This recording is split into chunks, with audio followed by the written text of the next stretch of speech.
addressed to the audience by a puppet that is a giant pistachio. And I actually got to do the pledge. I got to work the little puppet. I don't think I was that good at the puppet, but I got the pledge pretty good, I think. So it was really fun. They put on an amazing show. I am so glad I got to see them. It's my first time seeing them. Excellent band. Fun, fun. I'm jealous that I didn't get to make it out. It was tough. It was a Monday night. I thought I was going to have birthday cake for my mom, but we went the night before, but still it was a Monday night and I worked till 6 and it was like an hour and a half drive, so the things. Have you seen them Yeah, before? Mondays are They're tough. from Cal. Me, I have not. Okay. I think they're from SoCal. Okay. And they just put out their very first ska EP. They were more punk with like some soul, and now they're incorporating ska into their music. Bands often do that. Hmm. Yeah. There seems to be a upward climb, downwards, whatever. They want to make the big bucks. Yes, yes. That's what you What is do. it? I feel like they were a little ska beforehand. They just committed. Oh, okay. I wasn't familiar with them at all until then. Eric from 413 Ska actually pushed them our way. So thanks to him, you had a great time last night. You did a great job. I saw a video. Thank you. Hello, hello, It was Burrito. so Hello, fun. Brian. We got some people popping in, so I'm going to introduce ourselves and our guests. Oh, I just typed that wrong because I was talking at the same time. My name is Jess. You're listening to Ska Talk with Skagazine, and I'm here with my co-host JJ. We may have another host popping in with us. She's running a little bit late. Who knows? If not, we'll continue without her. Say hi, JJ. Oh, hi, JJ. No. Hi, JJ. Hi. Hello. Hi. Tonight Happy to be we are here. here with Middagh Goodwin from This Is Ska. Mitta. Middagh. I always say it Mina. wrong. My It's all Mina. goodness. good. Okay. Thank you. Middagh. Middagh Goodwin from This Is Ska, which if you haven't heard of it and you're in the ska scene, then I don't know how, because his radio show is broadcast in what, like 80 countries now? Well, it's 6 dozen stations worldwide, so Okay. like about 83 stations.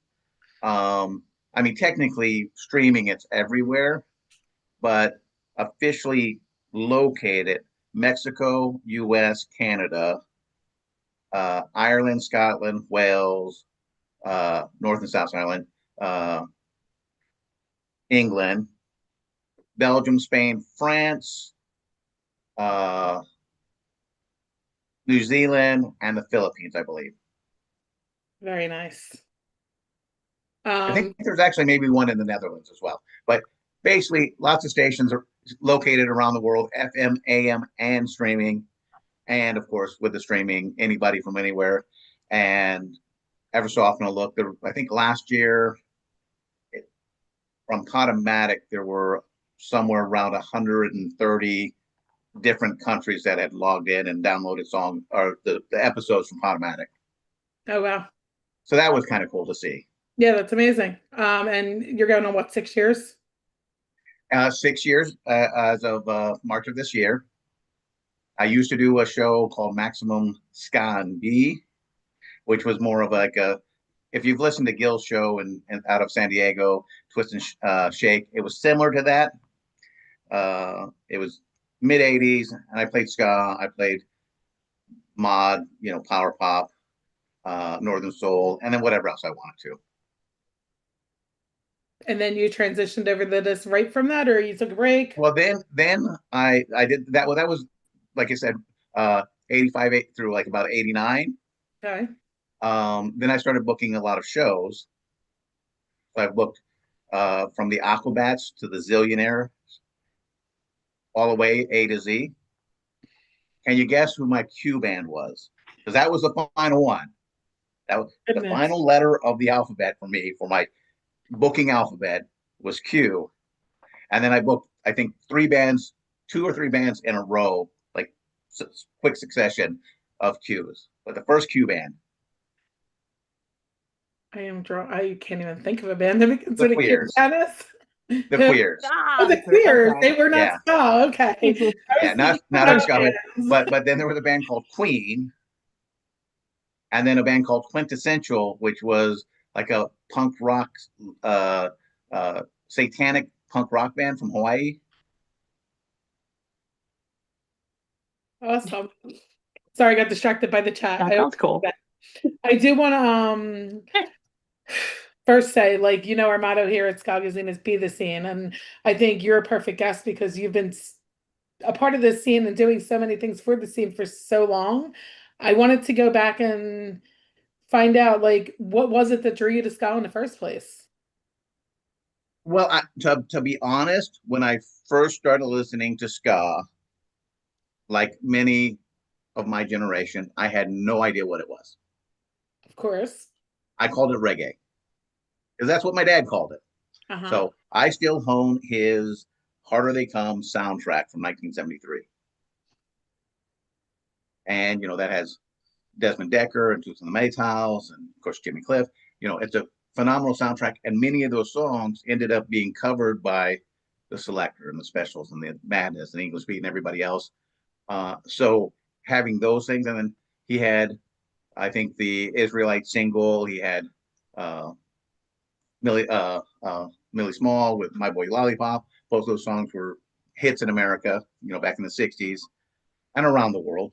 So they have that rhythm. They got the sound and and it kind of, sounded like Bob Marley and Toots or Peter Tosh and Jimmy Cliff and other stuff my dad was listening to.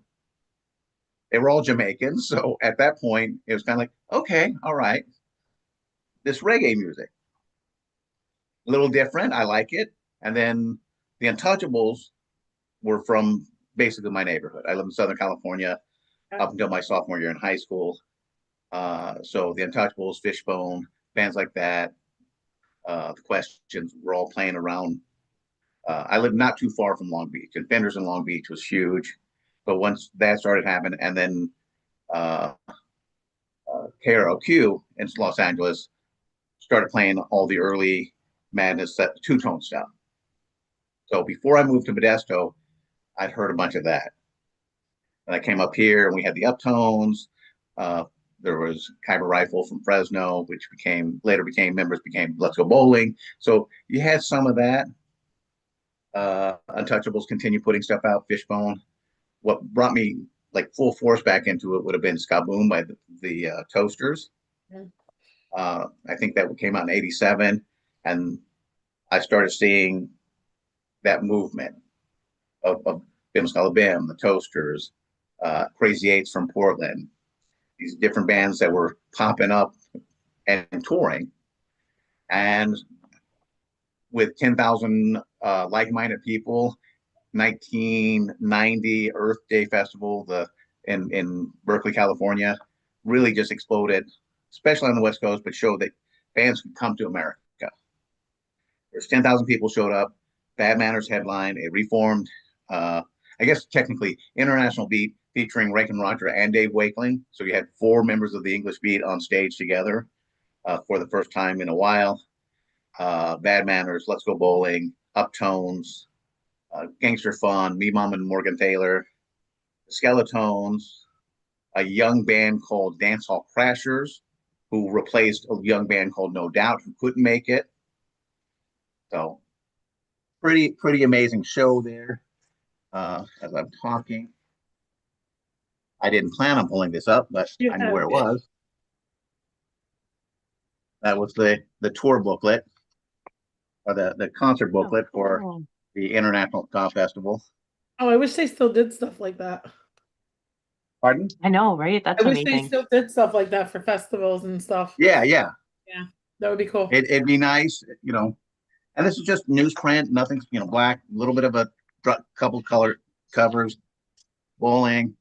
So that was one of those things where this hit and bands just started coming from everywhere.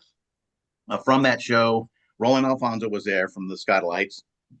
He played with Let's Go Bowling. He went back to Jamaica and said, "Hey guys," it was a full on, Back to the Future moment, but in reverse. But he went back and go, "Hey guys, that music we used to play? It seems to be really big in America." So they reformed. And then Rankin Roger went back and formed the Special Beat with members of the Specials, the Loafers, and some other bands from the UK, and they did specials and English beat songs. Mhm. So, and then clubs just saw that, oh, these bands actually have an audience. Was that your first big festival you ever went to? Not the first big festival. When I lived in LA, there was a event called Target 20, and it was I think it was called Target 20, but it was the closest area to downtown or like center of Los Angeles County that you could be, and it was a multi-story parking garage that they rented out, and they had crazy movies showing on one floor. They had bands playing on the roof, and not scheduled, but one band was originally scheduled, hopped ship to play a show that ended up getting canceled. So they brought the headliner from the other show over, and that was the Untouchables. And they dragged a little band from the UK over called The Clash. A little band. A little band from the UK. And so they performed that as well. And then there was another one, which was a protest concert where El Diablo Canyon, they were wanting to build a nuclear power plant there. And most of that was classic, American rock bands, Linda Ronstadt, bands like that were originally into protest in the late 60s, early 70s, coming back playing to protest. And that was another neat one. But it was like both of those were, other than The Clash and Untouchables, who I knew that both of them, that one was just a bunch of different bands playing. So going to see something where I knew a lot of the bands and was fans with a lot of bands, and it was just basically people were walking around. I got a Roland Alfonso signature because he was just walking around in the crowd. And then later on, Bad Manners, Doug and the band were just handing out autographed photographs. How do you keep track of your shows? Do you keep track of them like a list, or is it all up here? I had a list. Actually, I had a list. I've had a couple different, and of course, unfortunately, they all, when you're doing them online, things happen. I had a list of every band I had ever booked, and then the program that it was in just up one day and just was done. I should have rented it out. I didn't. So there's that. But I have a pretty good memory. I can tell. I like to joke around that my mind's like a steel trap. A little rusty, but it's still a steel trap. That's awesome. I try to store mine in concert archives, and I just found out the other day there's like an export to Excel function. So I did that because my biggest fear is losing that because I don't have that memory. Unfortunately. I mean, I remember shows, but I don't remember them in detail like you do. Yeah. The trombonist from Flame and Tsunami had came out as tour manager for the Wonder Years on a tour. Uh-huh. And he comes up to me, and of course he has my name in the contract. And he's like, "Wait, Middagh, didn't you book my old band at a show before?" And like, and I don't know how it was still kind of remarkable. Like, Tsunami or Flaming Tsunamis, and he's like, "Yeah." I go, in 2003 and 2004. He goes, I booked one show with you. I go, "Well, you played twice in a basement at the Caffeine Den." I'm sort of like, "Yeah, that was that." Yeah. I go, "I didn't see you the first time in 2003 because I was on the Warped Tour. But in 2004, I talked to you, booked that show when you came out." And I go, "I actually saw that one." He's like, "How do you," same thing. And then the joke is still trap, rusty butt. Right. Amazing. And I shout out didn't do a lot of heroin back in the 70s and 80s. I can barely remember. Me neither. Me neither. Everything starts to blur together. So when you started booking shows, how did you get into that at first? Did you have like a home-based venue that you just started throwing shows together, or did you have a couple bands that you really like working with? Well, to begin with, it was basically selfishness. Hmm. I'd moved up to Modesto, like I said, and I had friends who had created bands in Southern California, where I was from. So to get them to come visit, I convinced them to come play a show, and then you just figure it out. So a lot of it, I like to say, it's not rocket science; it's rock and roll. And once you figure out The basic is just rinse and repeat. So you find a spot, coffee shop. At that time, the YMCA would do these youth and government dances. They were just punk rock shows. There was no talking about government or anything. It was just an excuse to be able to go in and do a show. Hey, we want to do a youth and government dance or raise money. And they go, okay. And they'd let you use the spot for free. You find somebody who has, a crappy PA that works well enough, and you advertise, and some bands come out, they play, and then a month later or two, and then eventually your friends start telling their friends to come through. Later, I've had some home venues, Caffeine Den in Stockton, Blackwater. Me and Mike Parks had opened up the Plea for Peace Center for 5 years in Stockton. Had a ton of bands come through there. When I moved back to Modesto initially, my friend Bill owned a restaurant/brewery. So basically, he was like, I'll feed the bands, I'll give them drinks, and you pay them out of the door. And so I'd done the Slackers there, just a bunch of different bands. So always fun. That's awesome. And then there was 4. Hi, Rachel. You got to unmute.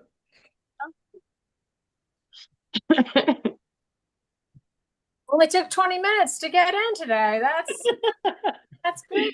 At least you made it. Nice. I'm on the cracked tablet, but I got in. Always the technical. Hi. So rude of me. Hello, hello. Hello.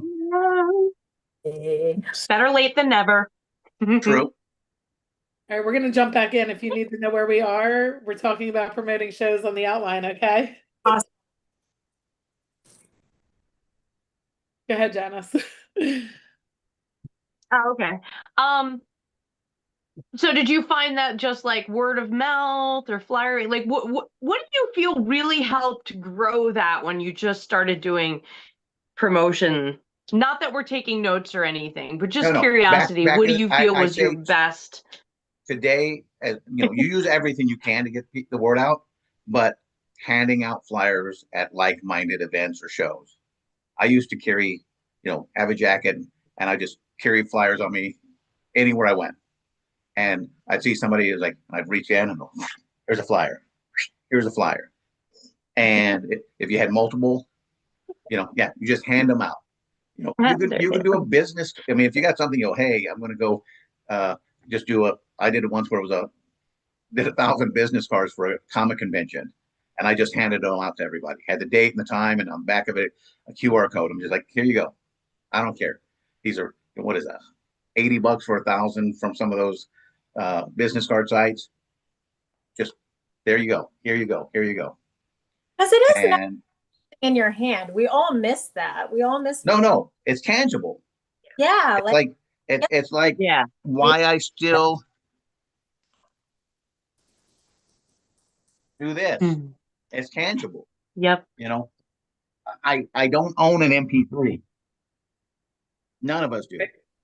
We may have them, but eventually that your tablet or your phone or whatever is going to crash, or the system you have it on goes away, or it gets corrupted, whatever. I've had flash drives and hard portable hard drives that have crashed on me. I'm like, okay, all right. It's convenient, but one, the quality of the sound is not the best, and two, it's finite. I mean, yes, I can, like Mikey Rood, happened to him, his house gets flooded, his record, but it's also every hard drive he had got destroyed as well. So he lost all of it. Yeah. Some of the records he was able to save because, they were up higher and the covers got waterlogged. But, as long as he would, one of his friends was pulled out and I think saved like 80 records for him. Put them in new sleeves.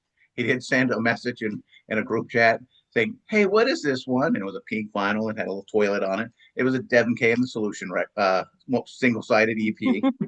And he's like, what? He's like, yeah. And here's the songs on there. There you go. He's like, oh, thanks. He goes, I couldn't remember what it was. And of course, on that one, there's no name on it at all. A lot of times you do have the name on the label. Sometimes you don't. So, but I yeah, did see. flyers. Use. I was talking to a band and they didn't do it on their last tour, but I was like, you need to do a text or email list.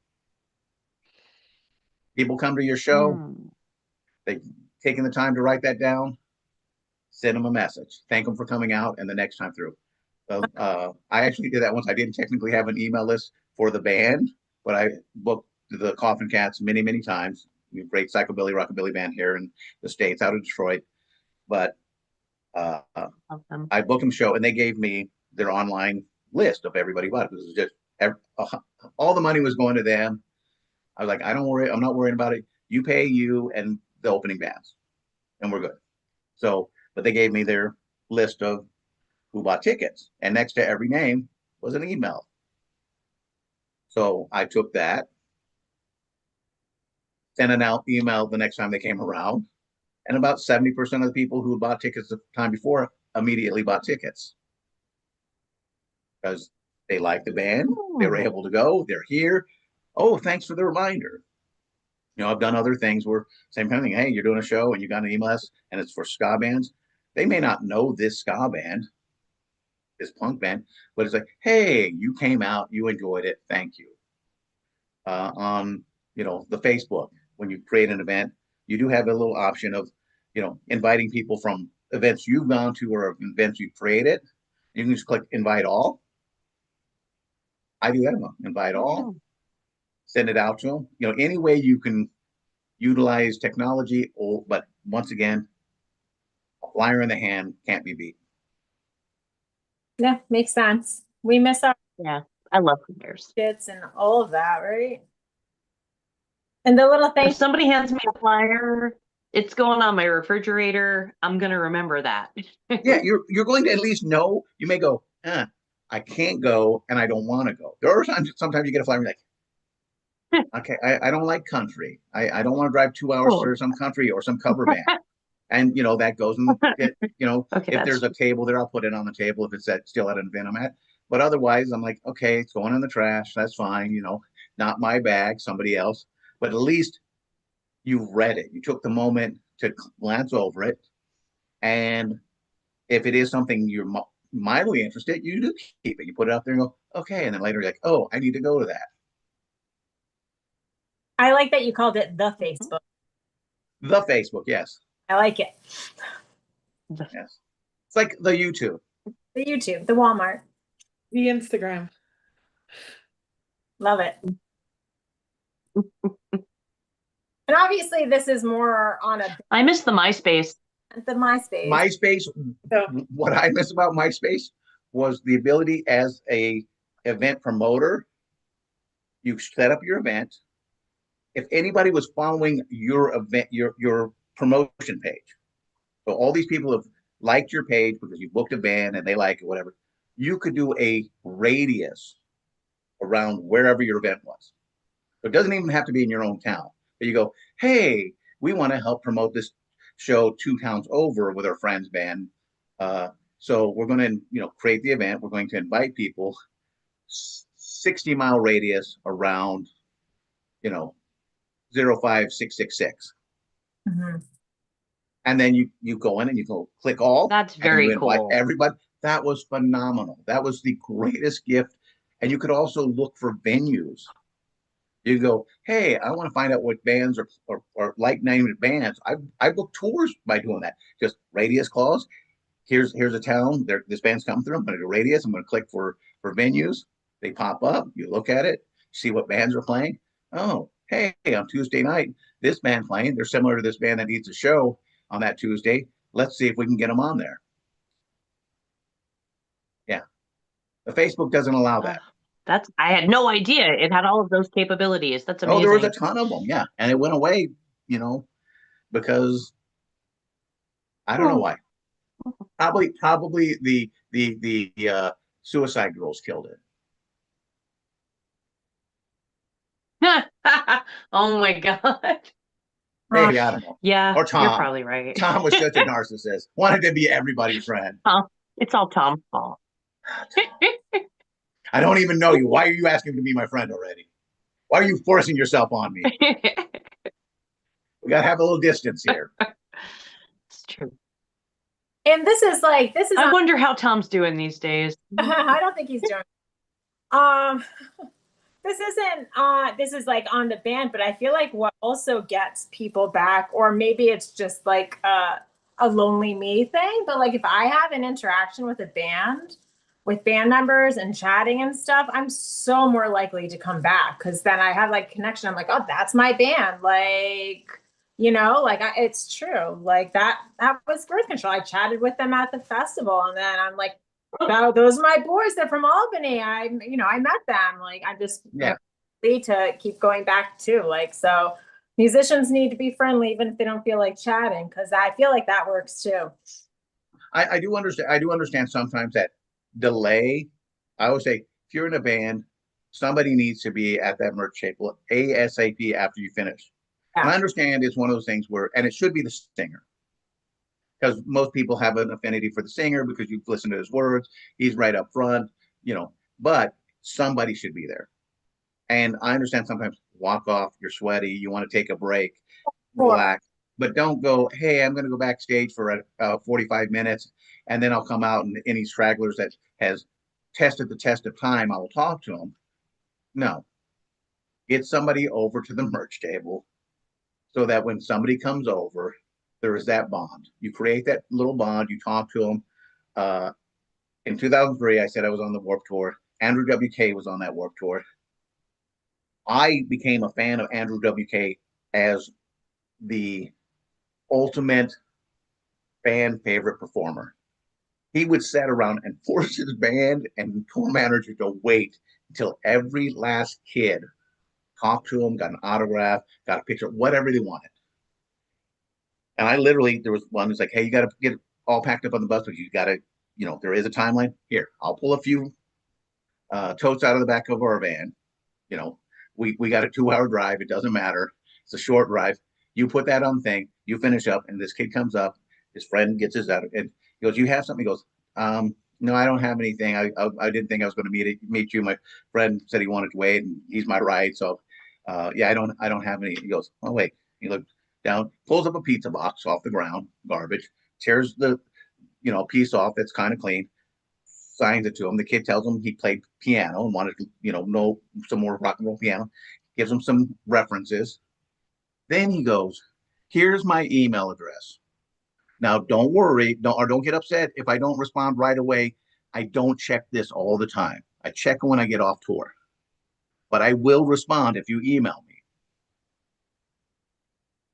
And I know he's done that because I had a friend whose cousin told me, he's like, I can't believe that. And I'm like, what? Oh yeah, he does. He goes, I didn't believe that. Another fun fact is he had a T-shirt that literally had his phone number on it, and nobody called. I went, wait, there's a 2-1. They probably didn't believe it could be real. There's a 2-1 here, and it's pictures on it, but there's numbers like, oh, I see a 2-1 here, I see a 2 here, and there's these other numbers that follow this, like 1-2. 212 is New York. He lives in New York right now. I go, is that Andrew WK's phone number? He goes, it was for the last 5 years. I go, oh. And that was, he goes, yeah, he put it on there hoping somebody would call him. Nobody did. I go, did anybody? He goes, no. Like, all right, well, this is still genius, He was putting himself out there. You want to call me? Call me. And that makes lifelong fans. It's like, Foolish Relics. They're super friendly guys. They're talking to everybody. They're right there. They want to, meet you. They want to talk to you. They want to know what you think about their music, what you like, what you don't like. Joker's Republic, another great group of guys. There's so many, and that's one of the things about ska that I have an affinity for is most of the bands, even bigger bands, if you are able to meet them, are super nice. I understand at a certain point there are bands that the fan base has grown so big that they honestly need to have that buffer of 30 minutes. Like, let some of the people leave, then we'll come out and we'll talk to whoever has stuck around. It's kind of like the encore. You're going to wait for the encore, you'll get these songs. If you don't wait for the encore, that's when we're saving these songs for you. You don't hear, Atari is playing Boys of Summer until the encore. So, and like if you're a female artist, like, dancehall crashers, I understand them going like, I'm not just going to go walk right out in the crowd and be mobbed by a bunch of, dudes or women or whatever, and they don't understand, space, personal space. And it's unfortunate. A lot of people don't get that. Yeah.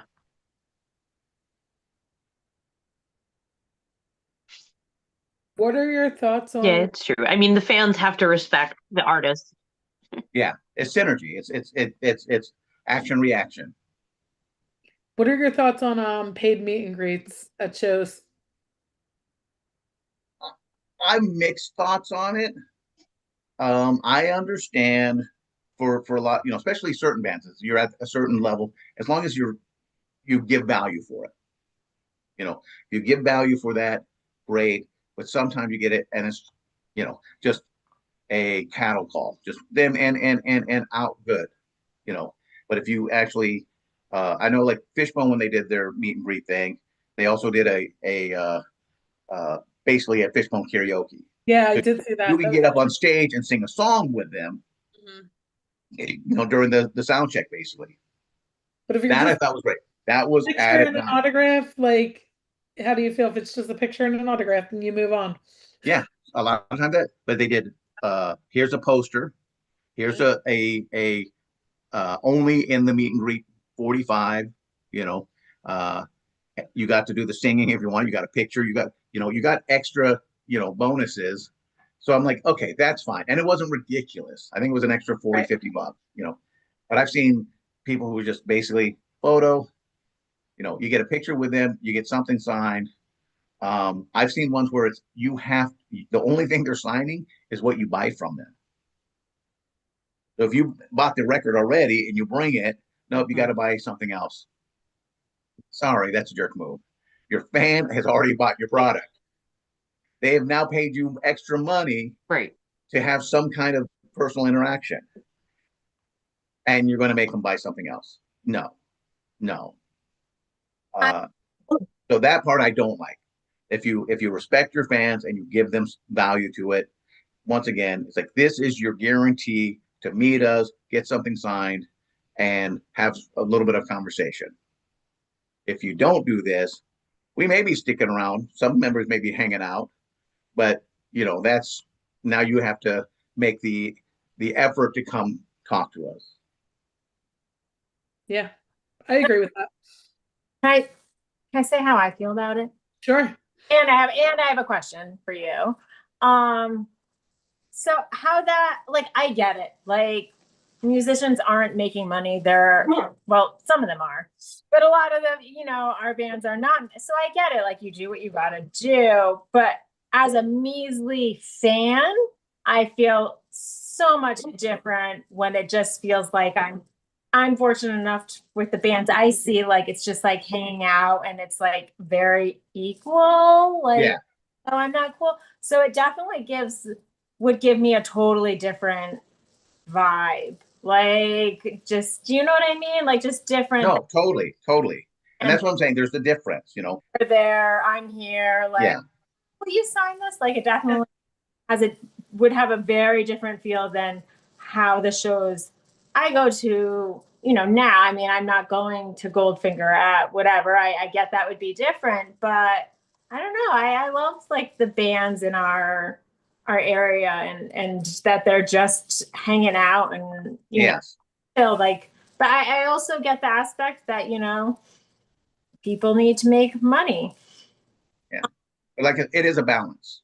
Yeah. Like, Well, I can say Fishbone is doing it right. I've met Angelo and Chris and whoever else from Fishbone quite a few times without paying. So they're also coming out. Yeah. yeah, I think this was the first tour that they did a meet and greet type of thing with, too. This last tour. And So- what they gave with it was good. People in the chat are talking about Bumpin' Uglies and Less Than Jake, how they played acoustic sets for their meet and greets, which is different too. You're seeing a whole separate set. I feel Yes. I feel like that's different. Yes. Yeah. So yeah, if you give value to it, and it's that value as a fan, if you go, oh, all right, I get to ask them a question, or I get to do this, or like I said, I get to sing a song with them. Mhm. okay, you better bring a friend or get somebody out there to videotape because that's pretty rad. You know, not everybody gets to hop up and sing a song with somebody. Ox may be able to do that, but not everybody. Still, So it like I said, it's the value of it.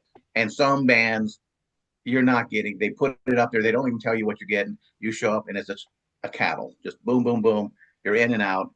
I remember, can't remember the artist's name, and one of the reasons why I didn't was it literally they made their they were there, but something they were waiting to show up, which had nothing to do with the fans. You know, it's like, but they were like, oh, we got to wait for this to get here to make sure that we're able to, you know, play the show properly. Blah, blah, blah. Like, well, there's multiple rooms. We're not letting everybody in. Open it up. Let the people who've gotten their meet and greet now come through, interact with you. Don't make them wait. You said they were supposed to be there at 5. Now you're waiting until 7 to let them in. BS. Craig Mills, that was his name. He was some senior kid. But so those kind of things. By names too. You are my people. But I mean, that's the other side. Like Supernova. The greatest thing about Supernova is 95% of the bands that are performing there are in the crowd at some point during the day.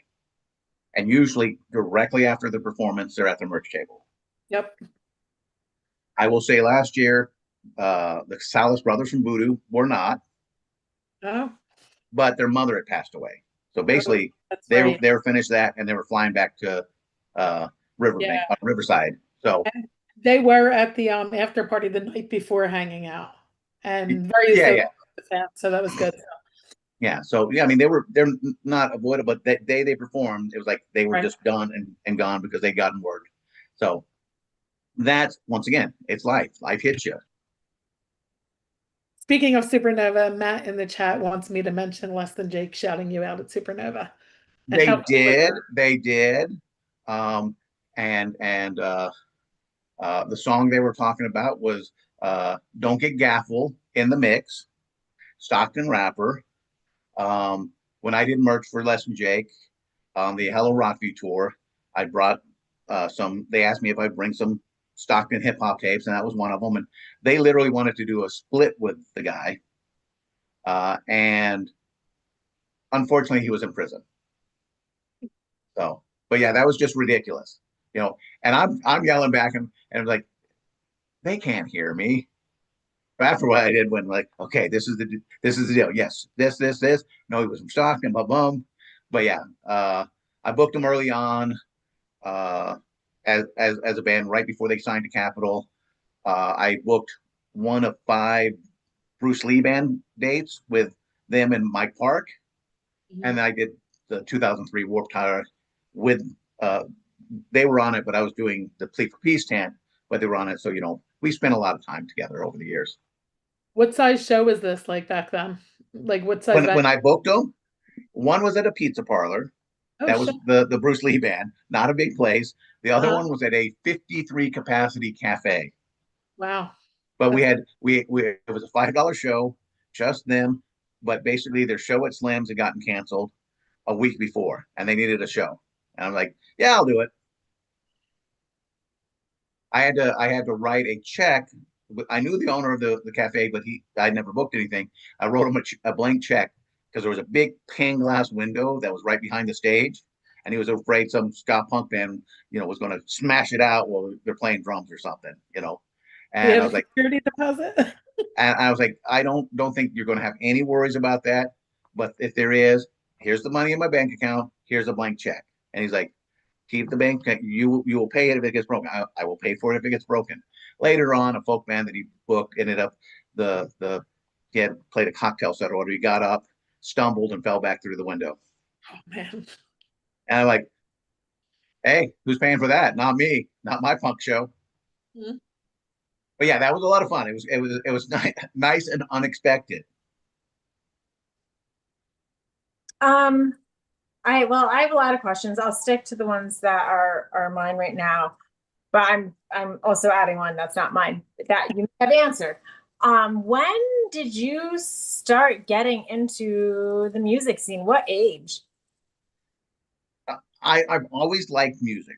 And I mentioned earlier before, I was born in 1966, Uh-huh. but in 1973, my dad bought the Harder They Come soundtrack, the So- Jimmy Cliff movie.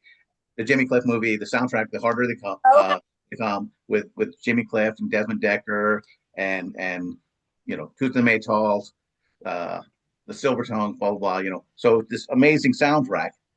And of course, I'm thinking of it at that time in 73. This is reggae. Mhm. I didn't know anything else. And there's no, Wikipedia. There's no, Googling. Mhm. Can't Google that. Yeah. So The Google. so later, there were bands, as I mentioned before, junior high, I'm seeing Untouchables, Fishbone, and bands like that in Southern California before moving up to Modesto. And so, I'd go out. I saw Black Flag at the high school. I was still in junior high at the time, but when I was in 8th grade, Black Flag played my high school that I spent 1 year at. So there was that. Then, later on, Fishbone assigned. So I knew them from LA, Untouchables. So all those records would stop popping up, mid to late 80s. And of course, Madness and Specials and all that were playing on the radio in Southern California. I get up here. I did find a station. It was the Quake, which was the alt station in San Francisco. And so I started hearing more of the San Francisco area, Bay Area bands, like the Uptones being played on that. So I started broadening and just going to shows. And just like anything else, at a certain point, you just get ingrained in it. And I had to ask that, even though I don't know if it was asked or was going to, just because obviously you have this vast knowledge, it's apparent, but you're also very successful. Like you have the radio show, This Is Ska. It's now an 80. That's like I'm just like one of those ska band idiots that just keeps doing it, even though there's no money coming in.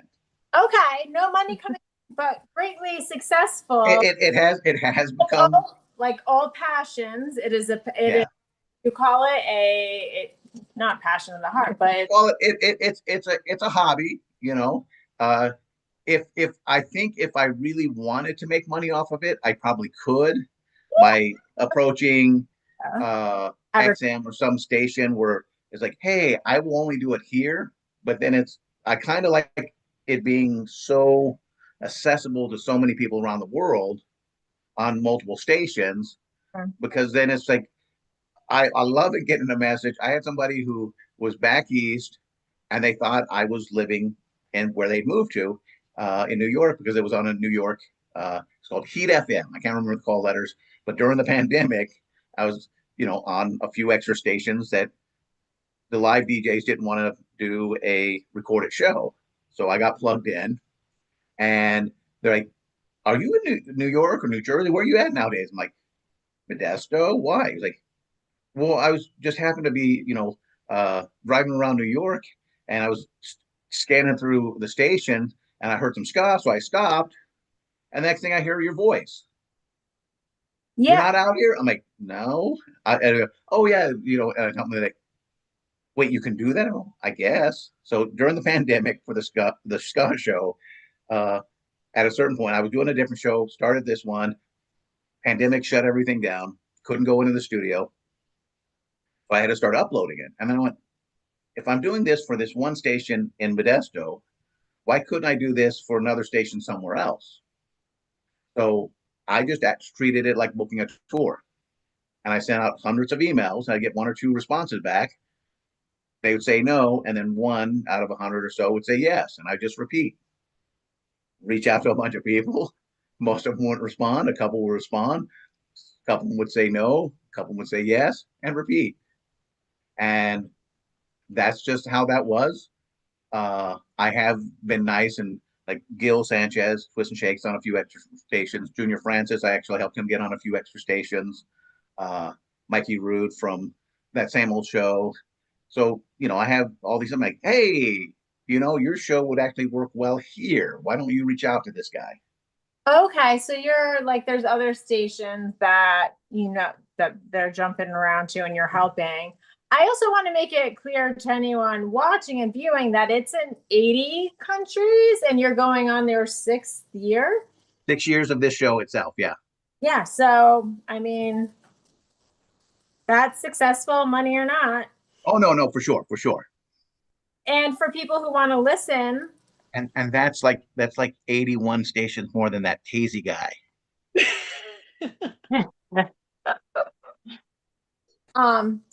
for people who, I've won. Operate. if nothing else, about winning. So, um, for people who don't know how to listen, how can people listen? Easiest way to do it, I mean, is if the station's in your town, but I have most of the stations listed on thisisska.com. Okay. There's a thing and it has a bunch of them. There's some where they change it or they just randomly play the show, so I don't have a time and the station on there because it's like, oh, I play it, 8 times a week just randomly.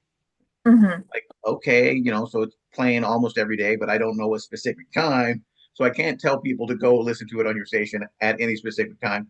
I'm just not going to send them to your station. No offense.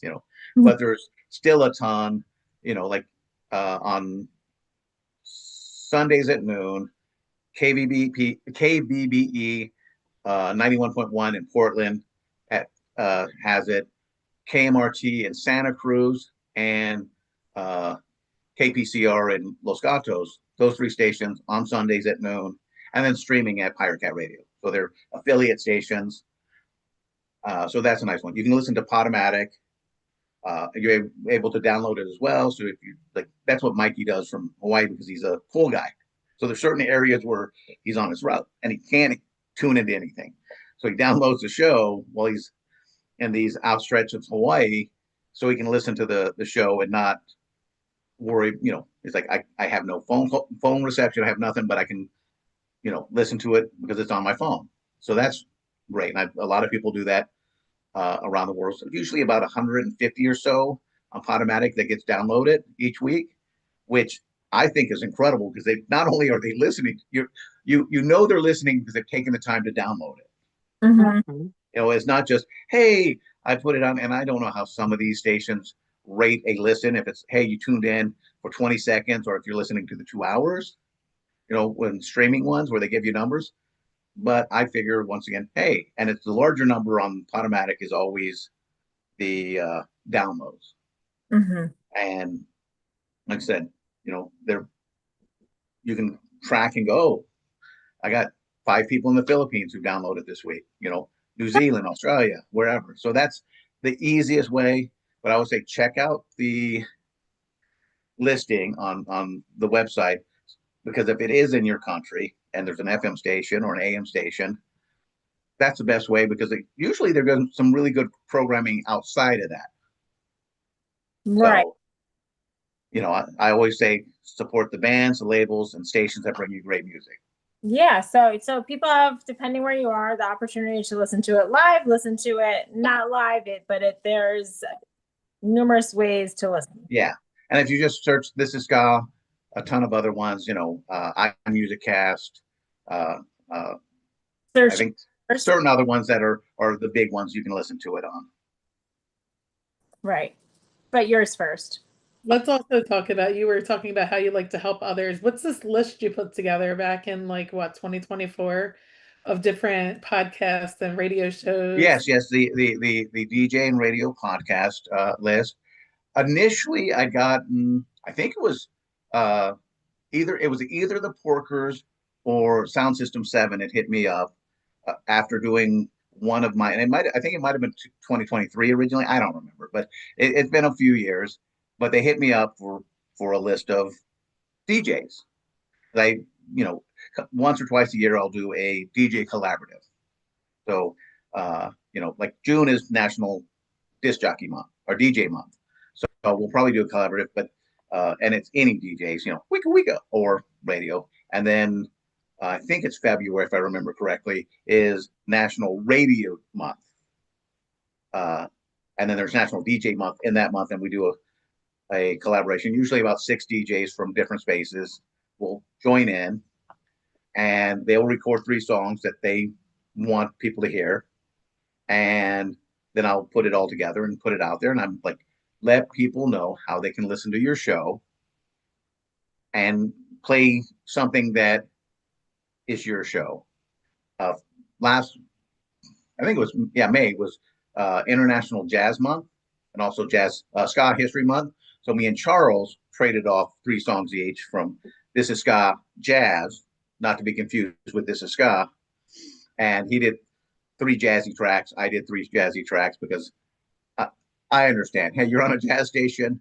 I can throw some ska punk in there. I can throw some, heavier reggae or rock steady stuff in there. Now I'll keep it jazzy for your show because your station is a jazz station. But it was nice to trade off 3 and 3 and let people know, hey, there's this other show. Check it out. You like it, great. And he's like, hey, if this is his show, but you're going to hear some more when he comes out of it. He goes, you'll hear more stuff. So if you like this, he'll play some of this, but he's also going to play something from every genre, subgenre from around the world, every era. So you hear everything from late 50s, more rhythm and bluesy, jump up stuff from Jamaica to a brand new track that you may not ever hear again, and everything in between. But yeah, the DJ list basically was just after having multiple people ask, I was like, I don't want to keep compiling this from this list or whatever. I have a bunch more. I know there's more out there. So why not just do a Google sheet and let anybody be able to use it? And people use it because they mention it all the time when they're reaching out. Like you always hear about the list. So no, and the best part of that is I, like a lot of us, I will listen to various shows during the week. So listen to Mikey's on Saturday. I'll listen to Gil's on Sunday. I'll listen to Chuck's on Thursday or whatever, different times during the week. Charles' show, that, and I will hear certain tracks that I knew came through the email. And so I'm like, okay, it's working. This is working. We're legitimately giving these bands an opportunity to not have to pay for a PR person or marketer. They can send out the tracks themselves. Once again, now they build that connection with the individual DJs. And if the DJ really likes it, like Mikey, oh, I got a track. Oh, I'm going to reach out and see if they want to do an interview, or, what else do you have? So, you start building these relationships that those bands would not have if they didn't have that. Could they go out and look for them? Yes. All this information is out on the world. Yep. It's on that World Wide Web thing, but it's nice to have it compiled into one space so people can go, here's an email. Are you interested?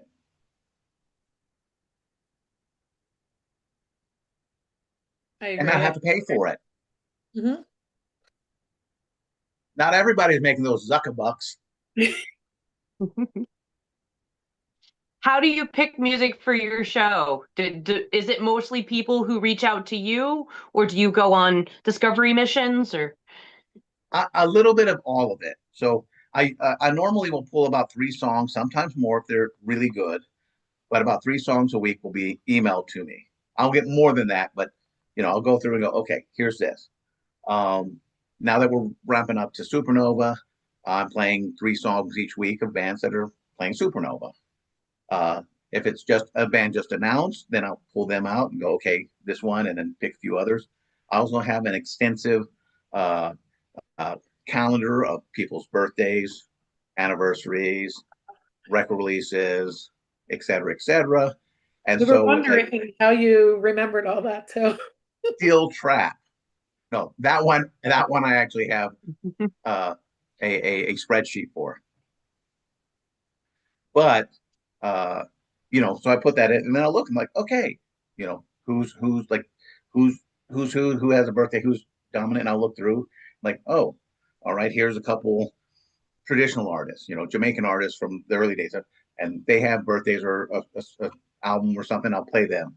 Oh, this week, Mad Night Mad by Madness came out, so I'm going to throw that in there. Oh, here's a song by a new artist who has something, so it's like, I'll pull a track from there. Does it work for any of the other segments? Because start off, it's always traditional for the beginning, then two-tone, and then I mix it up. But yeah, I look online, I go, okay, who has a new single out, who has a new release, and so I'll go to the YouTube and go, where are we at? What songs are just coming out that I haven't played yet? Go to Bandcamp, look at that. I know Brian puts his list together every Friday. I usually don't look at that because it's like there's so much in there. I'm like, I know there's other stuff out here. I can't go down all these rabbit holes. So if I can't find something, I'm at a loss to find something new. I'll go there and go, okay, what does he have on his list? But basically, it's do they follow into a new song that's good, a good song that's been emailed to me? Do they fall into one of the little categories of concert coming up, this, that, the other? Mm-hmm. And then just throw anything else in there that just kind of seems to flow. When you say you get emails with people with requests, is this just the bands emailing you, or your listeners also putting requests? I have gotten requests from listeners, and I've done a few of those. It's usually the major lists are coming from bands, from that list, or there's a submission on the website where hey, let us know if you got a new track, blah blah, so that we can play it on the show. In my mind, the requests were all coming from the listeners, because I went back to like when the Dutch, community college had a radio, DJ. I'll be calling like back in the day. Wait, recorder, tape it. Yeah. Oh, I remember doing college radio, like I said, doing that, having the carts and the record players. I was in on the bottom floor when they started doing CDs, but I still played a lot of stuff off of record because I had them. I'm not, I was like, I'm not going to rush out and just redo my collection. I don't have the money for it. Right. But having the call in is great. Nowadays, especially the way it's kind of become, because with This Is Ska, I've never done it in the studio, and I'm okay with that. It's like it alleviates any trouble if I need to get it done. Like, oh, what time? I need about an hour and a half to put it to 2 hours to put it all together and get it out to everybody. So it's like, okay, if I upload it, if I go to the studio, like I have to make plans that be in the studio at that time, be in there for that time frame. Then I have to download it and send it out to all the other stations. So, it's going to be, that would make it live once in Modesto. I'm like, I'm fine with it not being, so, and then the occasional interviews, I just do them like usually a Zoom call, have them Zoom it, we'll put it together, cut a bunch of fluff off the incense or whatever, put it out there, and hopefully people enjoy it. Question. I was going to say, sometimes do you have bands kind of come on to introduce a new song? Or... Yeah. Very cool. It's my turn to ask one question. How much time do you spend trying to make sure you're including something from all of the various countries that are downloading your show? Usually it not to say it's an afterthought on that, but usually I'm putting it out there. I try to, there's so much great music from everywhere. So every week there's going to be a variety, but every week there might not be something from every area. Right. Because, it is a 2-hour show, so it's finite time.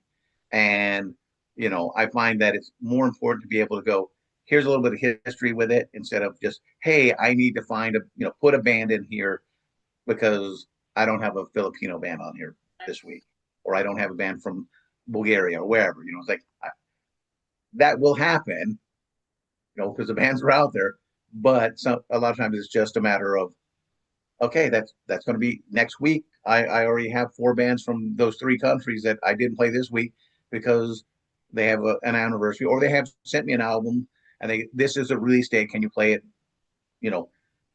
either on that day or after, because they want it to be an experience. They don't want somebody playing the track 5 weeks before because they sent it to them early, and I respect that. It's like I have definitely heard songs on other stations where they've sent it in and they didn't read the email, or they just grabbed the track and threw it out there. Ooh, I'm going to be the first one. It's like, Right. Be respectful. Who just was releasing some song? Oh, Big D. Right? Big and the kids table, are they just releasing some new songs? They have a brand new album that will be coming out, I think, July, right? Sounds about right. I think so. Yeah. I was reading Matt saying he got an early listen, and that's what kind of made me think of you reminded me of. Yeah. So this current week's Scatterbrain is playing, which is the third single off the new album. Yeah. So that's a fun one. I've known those guys many years. They actually played. I've had them play for me a few times, but when they first came out to California to get signed to, basically they were hoping to get signed by Asian Man, by Mike Park. So they drove out, played in front of his house. He signed them, and they it needed or maybe they played a small club. I think it might have been the Nickel Arcade, but it's like a small venue. They wanted to play another show. They played with me in Stockton, and then drove back to Boston. And then I think it was 12 or 13. They played my birthday, which was also an anniversary of the Police for Peace Center in Stockton. What's your birthday? December 12th. Gotta get that in our spreadsheet. December 12th. Yeah, I left that piece of paper in my pocket because that's how organized I am. Yes. I'll remember where it is. So, very cool. How many shows are you going to in person these days? I'm trying to go to more and more that I can. I'm actually tomorrow I will be seeing our boys Foolish Relic here in Modesto. I'm putting a show on for them at the Queen Bean Coffee House. So if you're in or near Modesto and you've watched this or listened to it, come on out. Just say hi, and I will give you one of these sweet 6-year anniversary koozies. Nice. Double-sided. Very nice. Who is playing with them tomorrow night? So, and then Horizon Pointer is playing with them, and a kind of epiphat punk band called Awake 301. But the singer bass player is a huge ska fan. So he's my thought was we need more young ska bands. Yeah, of course. And so I'm like, okay, I want these kids to come out, see a couple ska bands, so they can go, oh, I like them, but go, oh, wow, okay, and their friends like them, and hopefully somebody, either the band itself will start doing more, a few more ska songs or ska punk songs. And I did send them Jokers Republic's cover of the Green Day song, like, hey, you can do these things, kind of like they have a little nudge. The Wonder Years cover is coming up this Friday as well, that they did with Pete from Bouncing Souls. There you go.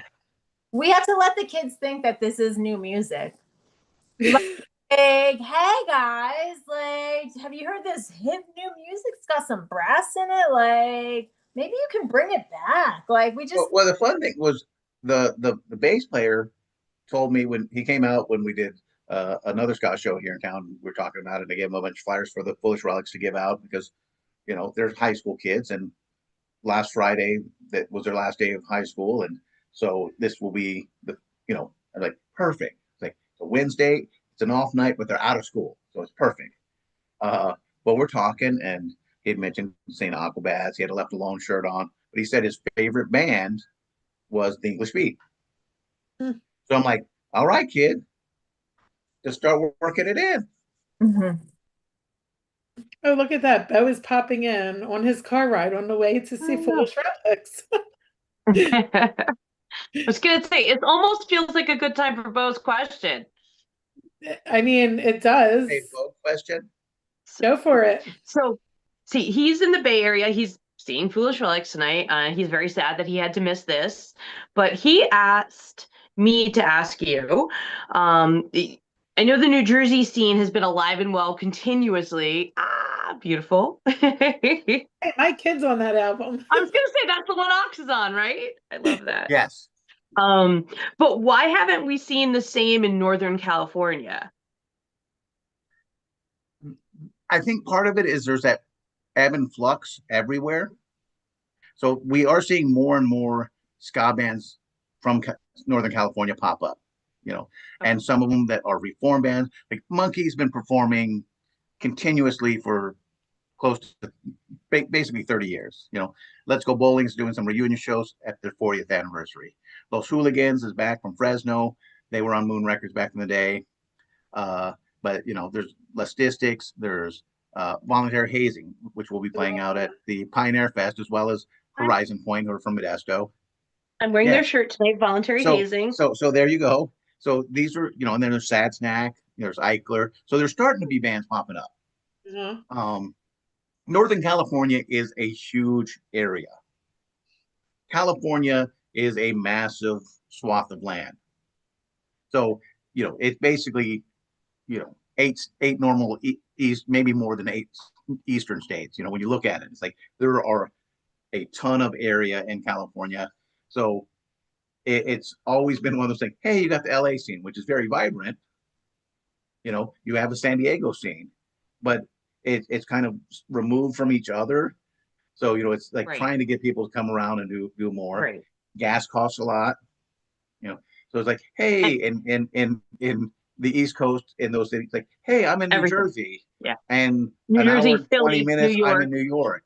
Yeah. I'm in, so it's like when you're in that, it's like the Midwest. You can be in Chicago and drive an hour and a half and be in 6 different states in different directions. You can go home and sleep and then go play it, do a 6 days tour and sleep in your bed every night if you really want to. I think that's a big part of it, where New Jersey is not a big state.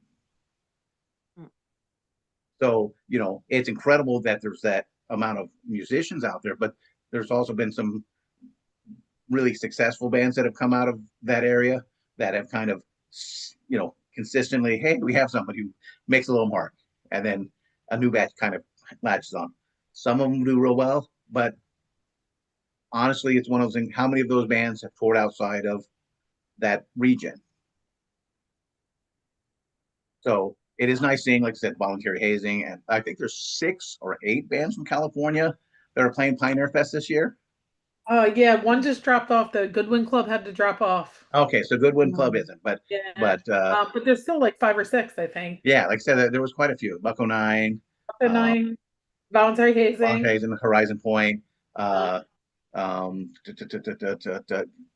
blanking on the other band from the Goodwin Club, and there's another band. They share a few members too. God, I'm drawing. Codename Rocky. Oh, Codename Rocky. Yes, they're playing. Yeah. So there's, there is a pretty good recognition from the state playing out there, which is kind of amazing, especially with, a band like Voluntary Hazing and Horizon Point, or maybe 5-6 years old. Yeah, we're having them on next week, by the way. Which one? Horizon Point. Horizon. Okay, cool. Very good. It's a long time coming. We've been talking for a while, and it's finally happening. Schedules, So yeah, like I said, there are bands. It's just like it's like Florida. Florida's a weird state because there's a lot of bands in Florida, but it's a big state altogether. And there's bands I know that are an hour away from Foolish Relics. They know each other, but they've never played together. Mm-hmm. I think Victim of Circumstances is literally at about an hour and 15 minutes away from where Foolish Relics live. And then Wakata and different bands that are out there. It's like, okay, but you don't play together. You need to kind of bring that together. And Mohawk Mike keeps saying that he's trying to put together kind of a Florida coalition and try to get all those bands to play on one show, just to kind of introduce, if nothing else. And hey, you guys get along, start playing some shows together. Yep. That would make sense. I mean, I feel like there is a tight-knit ska community in our area, Philly, Jersey, New York. There's always like kind of the core group. And it's great for touring bands when they come through. They always have support and they Yes. can hit a lot of cities like real close, boom, boom, boom in one area without a lot Yeah. of driving. So it's And very that's kind of things like good real that estate. area is kind of like Southern California in lots of ways, which is once again a pretty big area, but you have a ton of ska bands down there, some of them bigger than others, but it is a nice little scene down there. You got Half Past Two, you have Voodoo Glow Skulls, you have you know, I keep forgetting, but so many of them, Matamoska, different ones, and it's like they're all down there, and then you got Amalgamated and Bucko Nine and Unsteady and Smoke and Mirrors, all in San Diego and more. So it's like you have these clusters, and they're kind of their own little ecosystems. And like I said, if you do a landmass, it's probably, hey, here's this landmass of, you know, Los Angeles, Long Beach, Anaheim, Riverside, whatever, and it's probably as big or close to what you have out there. When you add 2 or 3 states together, because Yeah. just there's so much mass. Right. Like Texas. You have a scene in El Paso, and you have a scene in Denton, Texas. Some of those bands will never play together, just because there's so much mass between them, and it's easier for somebody in Denton, because they're in North Texas, to drive over and play Oklahoma or Arkansas, or go into New Orleans or whatever, and do these other routes instead of driving 1,000 miles south to play a show in a border town. Mm-hmm. You would think we would have it good in Philly, but honestly, like I'm lucky being so close to Jersey. There's only like a handful of ska bands here. One of them is Catbite, so they're already like taking off, We have the Heavy Beat, we have Goofy at Night. Like who else is there? 13 Cavities just started playing again. There's not many Philly ska bands. The West Kensingtons, I guess. But yeah. Yeah. It's hard. Like when I book shows, I have to usually make them punk and ska multi-genre or the room's not filling. Yeah. I like the punk ska multi. I know. And it's good because, they're bringing out different people that might not know they like ska yet. Mm-hmm. And there's such a crossover between so many bands, Very true. Very true. I had my own question that I was gonna ask. Which direction are you taking? Let's hear it. It was just this silly, not silly, but I just wanted to ask you about your own possible music talents, if you have any. I am the world's foremost slinkomophonist. I have performed with Street Drum Corps with Burt McCracken from The Used. I have performed with the Violent Femmes, among other bands. Is that? I have slinkomophone, not saxophone. Slinkomophone, but I heard it and was Googling. What is this? Slinkomophone. It's pretty much what I imagine Homer Simpson would call the instrument if he saw it. I was the dog from Toy Story, but I also been playing in a long running we call it jazz noise. It's a noise band called Novocaine. 25, 26 years of doing that, and we played with Souls of Mischiefs, Agent Orange, Hippos, bunch of different bands, and actually in 2003 I had a version of the band playing on the Warped Tour for one date, and it was myself, we had Jeff Rosenstock on bass, Dominic Dobby from Tsunami Bomb on bass, Jeff Rosenstock on guitar, and then I think Mike, the drummer from Arrogant Sons of Bitches, playing drums. And then I think AJ showed up because he was doing something else, ran over and hopped on keyboards. And then I heard, about 20 minutes, 25 minutes into our set, the Tossers playing a different stage. And I'm like, what? I didn't even know the Tossers were playing. I love the Tossers. And, I ended it. Best part of it was at the beginning, I played Jeff's saxophone on that one. I didn't have the slinky phone with me. I wasn't planning on performing, but I stood with my back to the audience, arms outstretched, as the different members started showing up to play. And I was just doing like some Gregorian type chants, into the microphone beforehand. And then I turned around and said, my name is Juan de Jose, but they called me Jesus. And when somebody said why, I went, I don't know. And then we busted into some noise. Okay. It was fun. It was fun. But I was in a band called Los Diablos del Mar back in the late 90s or mid 90s, that Capitol Records wanted to sign. And then they ended up signing a little band called the Mighty Mighty Boss Tones. And actually, that was 23 Skidoo. That was that one. 23 Skidoo, different band, not the Chicago one. We spelled properly 23 Skidoo, not Skadoo. And years before that, I was in a band called the Pez Junkies. But none of those bands did it. But 23 Skidoo almost got signed, and then later on, because we were like forming a band, me and some other members decided we're going to do a band called Los Diablos del Mar. We were from Argentina. I spoke with an accent like this. It was a different time. You could do these things at that time. I wore a luchador mask. I was El Diablo Blanco. My mask was red, but my skin is white. Our friend Carlos was a singer. He was the only one who spoke Spanish fluently. The bass player for the Insiders played bass for us. So it was kind of a super group, but we were like, we want to do something and play shows, not opening. We don't want to start at the beginning again. So we were going to be a foreign band because foreign bands could come to the U.S. and always get a second or main support slot. So that was our whole thing. And we had some great shout outs from bands. AFI shouted us out at a show.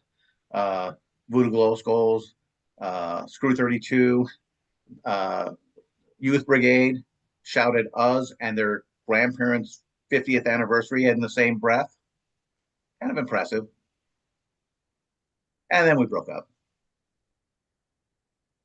So the longest running continuous band, Novocaine, which is purely noise. Wow. Good question, Rachel. I had no idea. Who would? But it's out there. I just didn't find it. It is out there. Yeah, I'm going to put a link in here for you, Rachel. I believe it's Novocaine 209 on the Facebook. You also announced that you were running for president in 2001 when you were 35? I did run for president when I turned 35. I felt it was my constitutional obligation. And I ran twice. I didn't want to be a 3-time loser. But Spin Magazine called me an amiable nut job. And then Alternative Press mentioned me in their tome as well. And then I guess I was on Much TV, the Canadian MTV. And then I think in 2005 they did that Warped Tour, kind of they're on the road on one of the stations. I can't remember which one. One of the cable networks.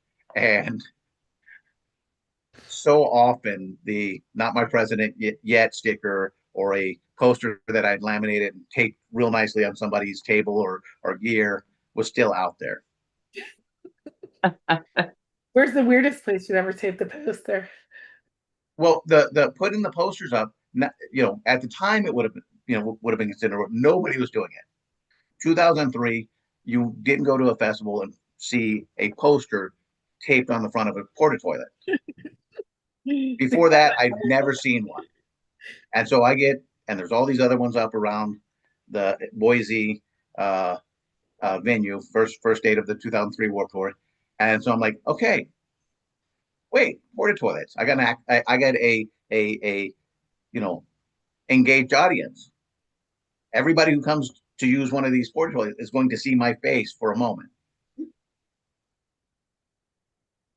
Brilliant. While they're waiting in line, they're a captive audience. So I put them on all the porta toilets. Within a week, I was fighting people for my space. Not the social media thing, MySpace. Though that's when MySpace first started, and I would have been much earlier on it, but I kept getting these requests, and a lot of them were, I handed out business cards to people, so I was getting these ones, and it wasn't until Jeff Rosenstock sent me a request to join MySpace, and then I go, hey, what's this? I got a link for something. I don't want to click on it because I'm not, geriatric, so I don't click on links I don't know, and especially from emails. I've got a bunch of these, but I recognize your email address, and you're like, oh, it's this thing. I'm okay. So I was very early on, and one of the fun things about that tour was the bass player from Rise Against had me on their top 10 list when it was just a top 10 list. So I did get a lot of people like, who are you and why are you on their top 10 list? You gotta love those days, rating your friends on ranking your friends on social media.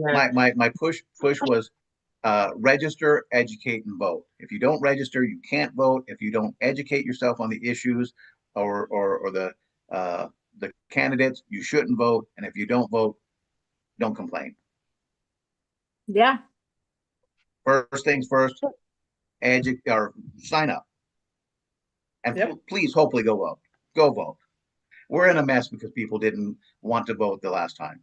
Mm-hmm. I had someone literally say, he's like, I voted for her, but a lot of my friends, my generation, I know, didn't vote for Kamala because she was pro-Israel. I go, did they understand that so was Trump, and Trump was anti everything else they think they like? I go, you want a S sandwich with some diarrhea au jus? That's what you get. I think that's our new culture, though. Everyone picks up one thing on social media and rolls with it and forgets about the 10 million other horrible things that they can be standing up for, it's just how it is. Yeah. Lesser of two weevils.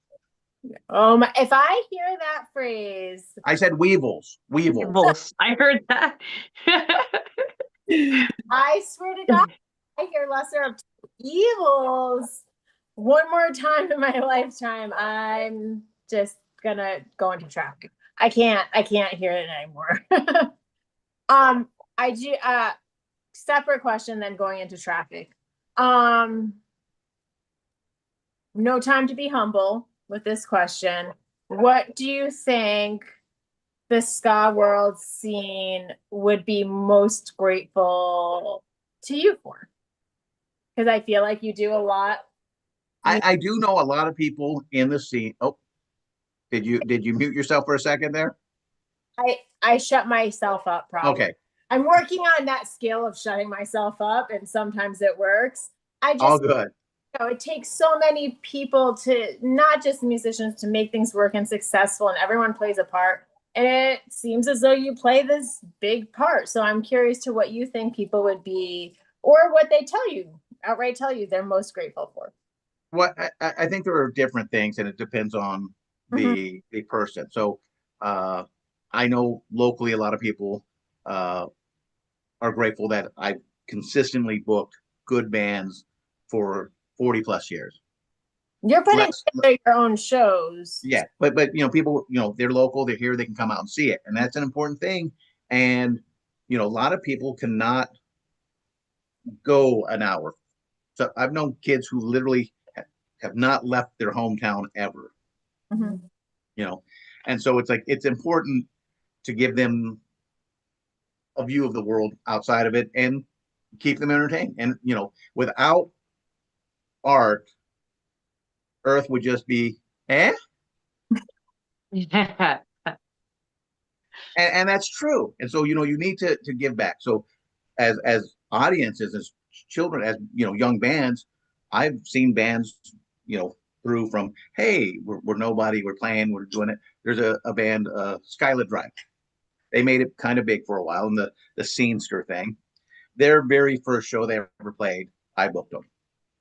They had 15 minutes. That was it. So I made an agreement with them and another band that they were friends with. And I said, you guys use all the same gear. I don't care who goes first, who goes second. You use all the same gear. One band plays their set, 3 to 4 songs. The other band then comes up and play their 3 or 4 songs. I go, I'm not going to allow you to spend more time setting up and breaking down than you're actually playing. Mm-hmm. But if you want to combine a regular set, I'll let you do that. And they would bring that up time and time again. Dude, you giving us that opportunity and playing with bands that were national bands meant so much that I think the band stayed together because, we had that. It gave us something to strive for. And we quickly understood, yeah, you don't have a full band if you don't have a bass player or this or that. And your set has to be, a set. They may say, hey, you only get 20 minutes. That's fine. But you should have 30 to 40 minutes ready to be able to play before you're really playing. So with that, I've booked a lot of, bands, but I've also helped bands on tour. DJs, I get a ton of DJs who thank me for the list, and then doing collaborations, the shout outs. That's important. Then over the years, I have put out records. So this is a collab, of course, between Mohawk Mike and me and the Foolish Relics. That's the latest thing, but I'm working on Safari with compilation, either a 2 or 4. There's going to be 4 altogether, but the originals were On Safari with, that's same one, just 2 of them in there, but On Safari Volume 1, Mustard Plug, Punch the Clown, The Independents, and Spies on Sabbatical. Fun stuff. Yep. And then, and that was based on the Witch Doctor 7-inch, Alvin and the Chipmunks. And then Volume 2, which is the Scholars, which became Telegraph, Critical Mass, who ended up going on to Moon Scott's Satellite, Space Heaters from Chicago, and Easy Big Fella, who are from Seattle, amazing band, and were on Moon as well. Then I did this other CD. My number 1 favorite band of all times, Devo. And this is Missile Command, who members of ended up doing the Impossibles. We'll be seeing them soon. Yes. Easy Big Fella, Human Torches, Ego Plum, The Independents, Gangster Fun, Super Dot. Super Dot, Eric Abbey was in. His band, Detroit Rhythm Crew, will be performing this year twice. The Stretch Band, or Stretch Armstrong. Kelly's Heroes, who were from New Orleans back in the day. Dr. Rock and Moon Patrol. Chris from Dr. Rock and Moon Patrol. He plays trumpet and backup vocals. Is the vocalist for Killer Diller with Eric Abbey. Mm-hmm. Skank and Pickle, Critical Mass, The Porkers, Red Devil and the Tormentors, and One Eye Open. Then, without the Dr. Rock and the Moon Patrol CD. One of the fun things about doing what I do is I did liner notes for that. Nice. I did liner notes for Think Through Numbers, Smoke and Mirrors. And I did liner notes, so I knocked other things over, for Undercover Volume 1.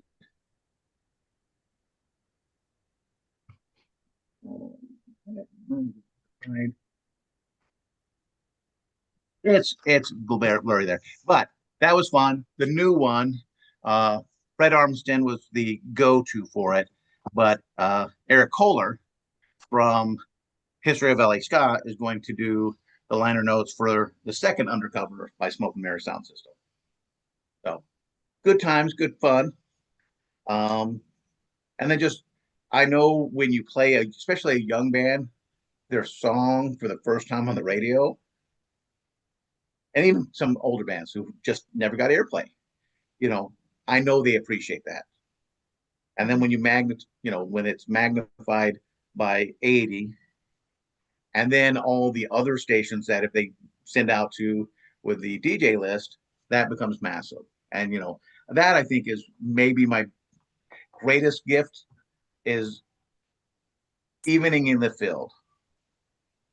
Then maybe the best thing I ever did was earlier in the year, I posted an expose on Ska Punk International about a ska movie in the Epitones release that had not and would not and will never come out.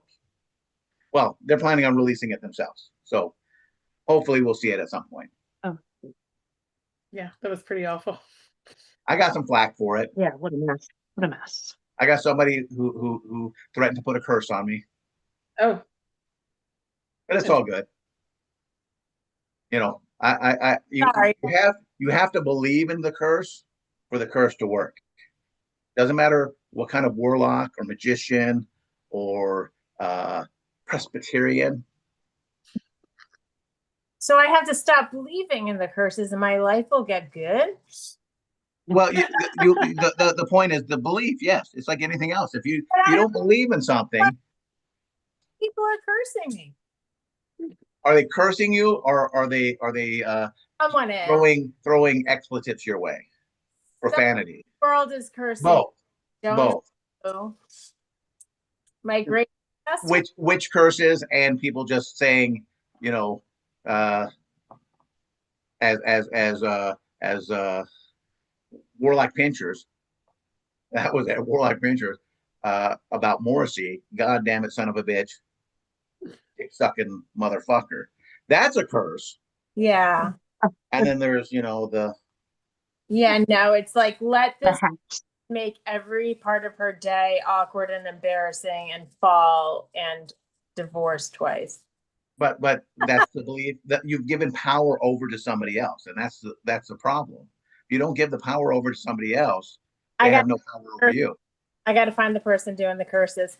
You don't. If you don't even know who they are, doesn't matter. Okay.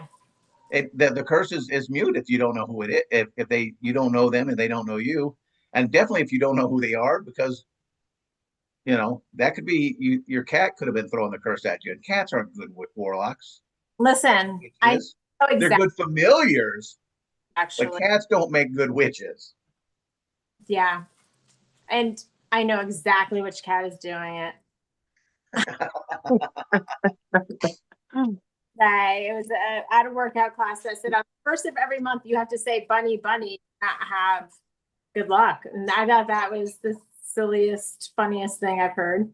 And I went, that's what I've been doing wrong. I have to say bunny, bunny.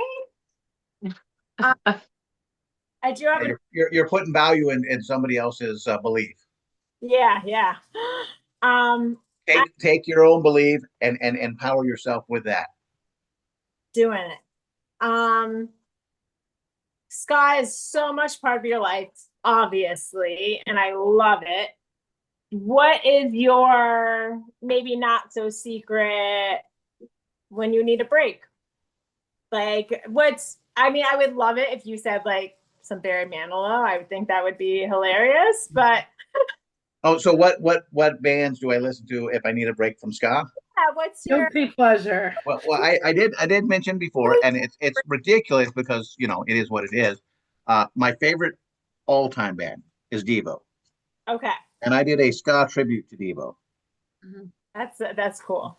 So I mashed my favorites up, but my favorite band, Devo, all time.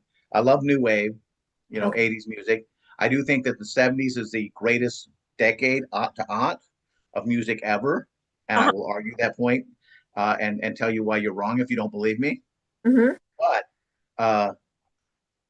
I started doing live DJing, and I decided specifically, unless somebody wants to pay me real money, or Supernova invites me out to it, my set list for my live DJ gigs, I'm DJ M80, I just play songs from the 80s.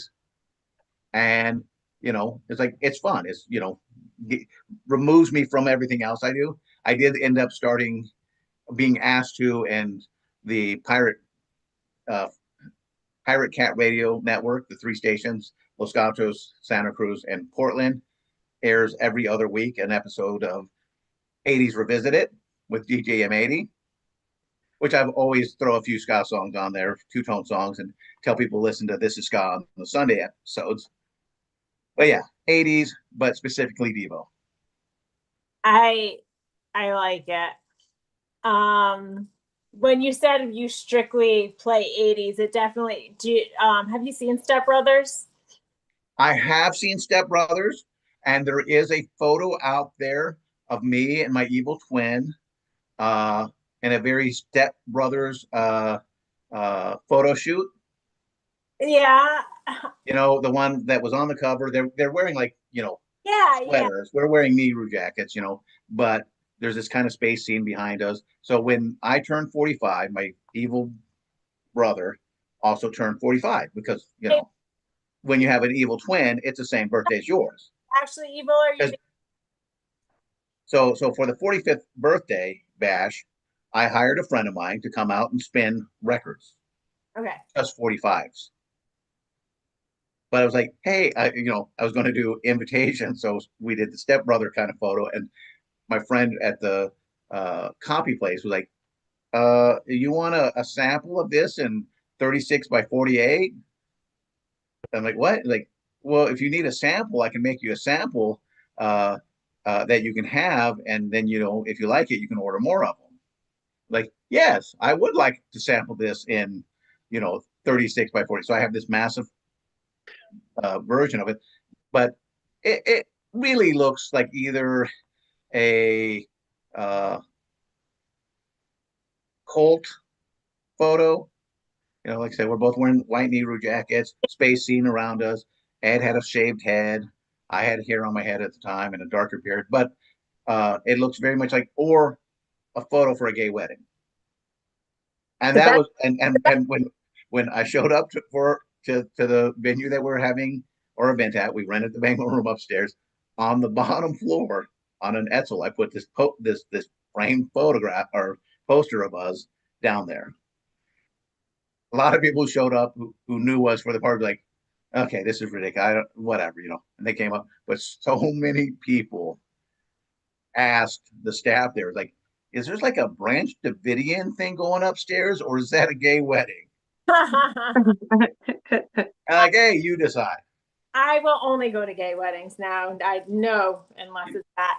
But actually, I love. So no Branch Davidian meetings. No cult movements. Yeah. What if it was a Branch Davidian gay wedding? Yes. Would you drink the Flavor Aid? Yeah, I've seen enough life. I'm good. And that's where people don't know. Jim Jones, the Jonestown Massacre, they didn't drink Kool-Aid. Yes. No, wait. I'm actually a cold. It was Flavor Aid. Mm-hmm. And at that time, you get twice as much. Kool-Aid was basically 10 cents a pack. Flavor Aid was like 20 packs for $1 or 25 packs for $1. You got a lot more flavor. Flavor Aid, a lot more flavor with the Flavor Aid. You're talking to a trailer park girl. I know which one. Hey, yes. And Flavor Aid actually hit the market, I believe, 2 years before Kool-Aid. Kool-Aid just had a brasher, more loud, in-your-face salesman. It was in your face because of the big picture going through walls, I think. Well, because he'd come through your wall and smash it and go, But yeah, hey, Kool-Aid.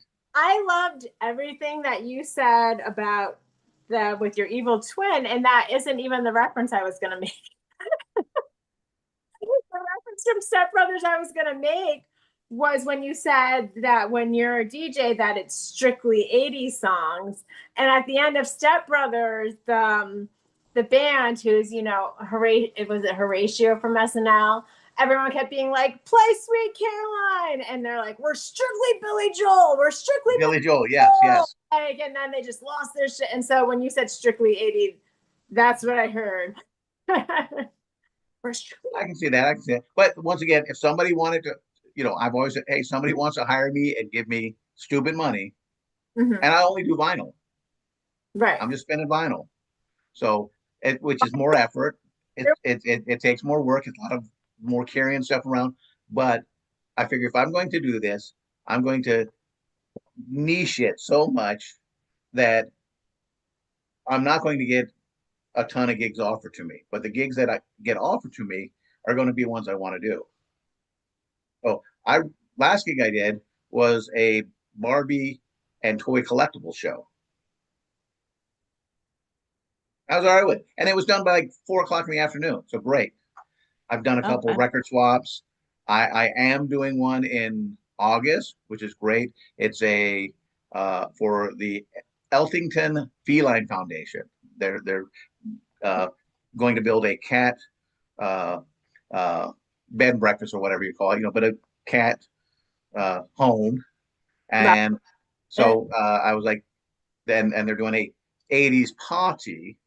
And Mhm. so I offered my services and said, not only do I have a cat diner on my porch or feed a bunch of free range kittens, I also love the 80s. And they go, would you like a lot of money? And I was like, yes, I'd like a lot of money.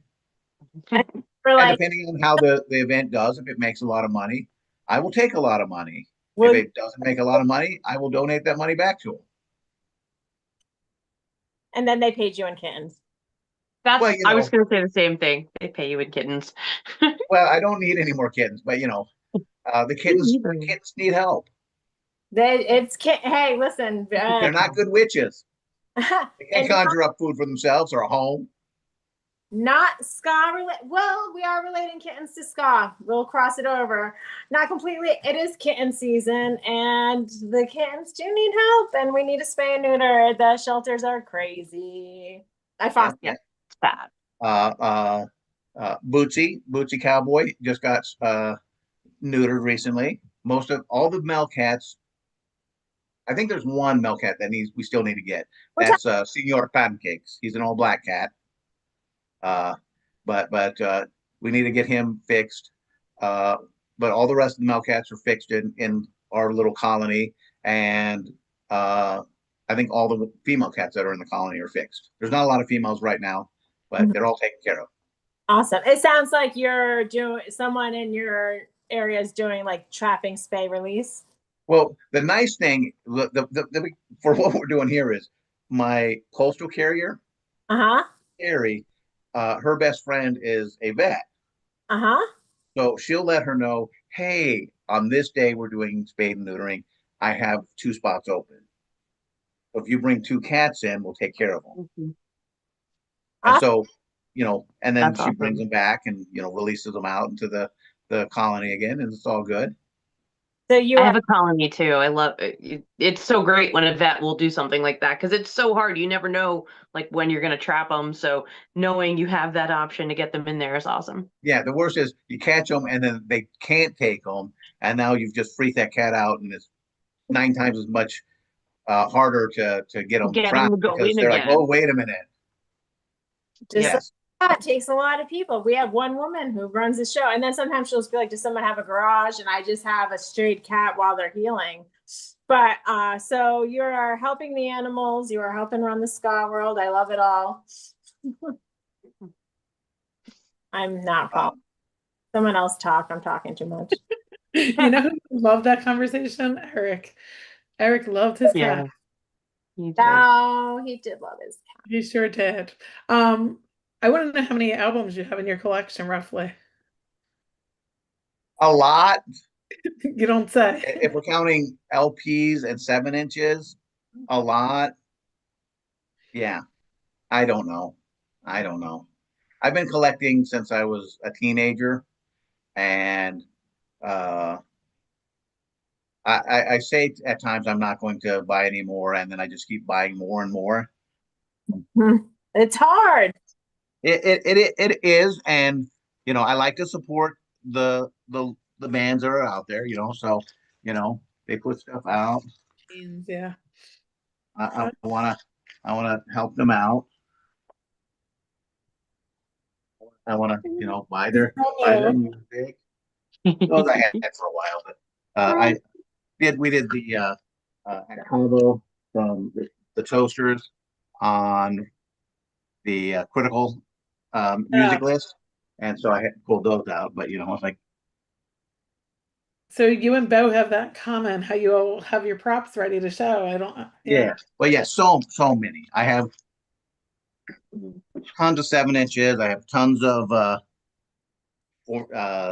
vinyl, lots of CDs. I worked at a record store for a decade, so that didn't help me. I wasn't like on Cheers where I've worked at a bar to not drink. I was going to use that, but yeah, I just bought more records. uh-huh. First to see them come in, I'm sure you're like, oh, I've been waiting for that one. And just and right now it's like the A100s I'm waiting on. I just got not too long ago the Bad Operations new album. The new Agrolites, we'll be getting that when it finally drops. I think there's 2 or 3 more, and then of course I'm part of Chuck's record club, one of the best clubs out there for good vinyl. And then he always does those sales where it's 10 records for $100. I think there's one going on right now, like 3 for $50 right now. Yeah, but he'll do those 10 for, and that's one where I go, okay, I don't want to, but I'm gonna buy these because, and I try to do that once a year. So there's stuff in the import section of the list, and I buy those. Like, I already got all your stuff, Chuck. I don't need that. I'm gonna buy these albums that would cost me $30 to ship to me. Right. So yeah, but I know we there's a few things we mentioned. Supernova, I'll be out there. I'm as of now only DJing on the 12th at the festival itself. I was asked if I wanted to DJ the after party on Sunday, and I said yes, but if somebody you feel deserves that spot and you haven't announced me, give it to them. So Mac Marv from Southern California, he did the Trojanites and Jackie Mendez after party last year. He's doing it, and we talked, and he's like, yeah, I said yes, and I go, yeah, I did the same. I go, but I told him, you don't have to announce me yet. If you need me, I'm there. Right. The moment you announce me, I'm not giving it up. Once it's out there, I'm not going to go, but I'm kind of glad that I'm not doing it because I fly out like at 5 a.m. then on Monday. So it's just like, I'll be so frazzled. I'll sleep on the plane, I think, maybe not. But yeah, it was just like, okay. But the nice thing is, Mac Marv asked me to MC the Soul Invasion Weekender the weekend before. So the 8th, 9th, and 10th in Long Beach. So I'm going to take the train to Long Beach. I'll be part of that event. I know the Trojanites are playing that as well. There's a Jamaican act. I can't remember who's all, but it's 3 days. And that will be fun. Get me a little Junior Francis action going in there. And so that one I'm looking forward to. And then basically I'll train back to Modesto, and that'll probably be Monday or late Sunday, and then Wednesday flying out to Fort Monroe. So is this your first time spinning at Supernova? First time spinning there. Every year, Tim goes, I should have asked you. I go, well, there was 5 years I was taking care of my mom where I couldn't come out. It's her birthday weekend. She was born September 12th or September 14th. So it's always on her weekend. I'm like, I can't leave my elderly mother who I take care of to go have fun. So, especially on her birthday weekend, so there's that. But yeah, just trying to, I'm working on, it's taking longer than I expected because it's basically just me, but I'm putting together it might be a 4 CD set. It may be just a 2 doubles. I got to just look on what will be easier for me to get done and get out, because I would like to have something out for Supernova. I will be giving away these while I'm doing my set. Oh, nice. So nice. That was from the 5-year anniversary. Tim has 200 of them out there. So those will be, next year's giveaways. I will have some Ska Challenge points again. So, people find me, they can ask me if I feel deserving, here you go. What else is there? Oh, the holiday comp for Specialized Projects CLC. Mhm. I did work on the the Punk Pioneers one. I worked on the Fem Her Anthems one, and now I'm really delving into the holiday album that's coming out this year. So people can send if they have a Christmas song, before recording one. Best to ask if it's available, if it's a standard, if it's an original, whatever. But I think end of July is what they're shooting for. Maybe middle of August it could be pushed off to. But these songs can be original. They can be covers. They can be something that was previously recorded. They understand over there that holiday songs are not something that everybody wants to spend time, effort, and money on to record, or have the ability to. If they got a home studio, different story. But I know bands who spend thousands of dollars on recording a cover for the comp. All the money goes to children's charities, which is great. A lot of children's cancer charities are funded. They do some art charities as well, for kids with instruments and such. So I always support that project. And so, happy to help again. And anything else that I need to say? Oh, next Tuesday, same Skagazine time, Tuesday at 6 p.m. Pacific time, I will be on Roots Locker West, which Ted Morris puts together. And so this will be my third time doing a set. It's all traditional, traditional and rocksteady songs. And that's you can go to Widgeon, WIDGEON, theaterboat.com/radio. And it is a theater boat. I think they go off I don't know exactly, but I think they may just drift off, broadcast, and then internet. But that will be a fun one. So that's the third time I've done it. First time was all original versions of two-tone songs. And then the last one I did was all train songs. And this one's just a mix. So basically, everyone should hop on at 6 o'clock. Unless the Skagazine has a show scheduled that night. On 6 o'clock, scoot on over to Skagazine at 8 o'clock. You're gonna have a great night. Pop some pop. Well, it's 6 o'clock.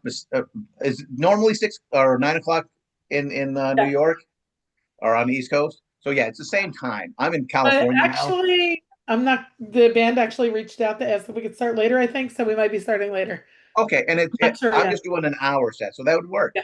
Oh, that would work. So maybe we'll start at 7 and 10. 7 here, 10 there. Pop the corn. Is it too late for you, Rachel? What time is it again? What time is it? 10. 12? 10 to 12, yeah. Well, at least it's not 4 a.m. Oh my, yeah. So yeah, the Critical Music Club thing in China sometimes gets you up at 4 a.m. Not me. Just like 10 to 12, tell me to go take my melatonin. I'll come back and finish it out. There you go. All right. Sounds perfect. Can I have one more question? Yes. We have like 20 more questions. That's all good. Whatever you got. No, we're not going to get to them. We're not going to keep you all night. But go ahead, Rachel. If someone were to say to you, what do you do? Like, what is your title? What do you do? And because you have hats a little all over, how do you summarize it? Well, but symbolically, I like it. For a paying gig, I like to tell people I'm a feral cat wrangler. and it's not because I have the free range kitten diner out front. I'm the managing editor of a local entertainment monthly magazine. Mm-hmm. And even though our deadline is always the 20th of the month, fighting with advertisers. When's the deadline again? It's the 20th. It's always the 20th. But I think I sent mine in last month on the 24th. Yes, you did. We were able to accommodate you, but it's much easier when you send it in on time because we can make sure we have placement. And if you don't end up sending it to us, we're fighting to fill that space. We got to come up with something to fill that space. Often not a paid advertisement. So, that helps us do this. And then with the writers, it's the 20th of every month. Mm-hmm. And then, it's like we're going to print and I'm, trying to hook and crook people. Hey, you got that article? Can we get that to us? When is it due? 4 days ago. So that's a feral cat wrangler there. As a hobbyist, music, doing the DJ thing, that's a hobby. And I always say, especially when some people take their position as a radio DJ, and many of them are not getting paid for it. Even some get paid for it, but especially the ones that I think we have we're nobody, we're nothing without the artist. If the bands were not being constantly creative and allowing us to share their works, we got nothing. Mm-hmm. And that's the same thing. Podcast, you need somebody to talk about something. You could just go, hey, we're just going to talk about, Pokemon cards. And a lot of people love that. But guess what? If there was no Pokemon cards, there's no talk about Pokemon cards. You could always talk about Kool-Aid or the kids flavoring. on the upbeat, if they didn't have Real Big Fish to talk about songs, they wouldn't have their second podcast. So, Yeah. Which, speaking about that, Foolish Relics will be on a compilation later this year with I'm Cool by Real Big Fish. And I will break the news now that there will be a special guest trumpet player on that track.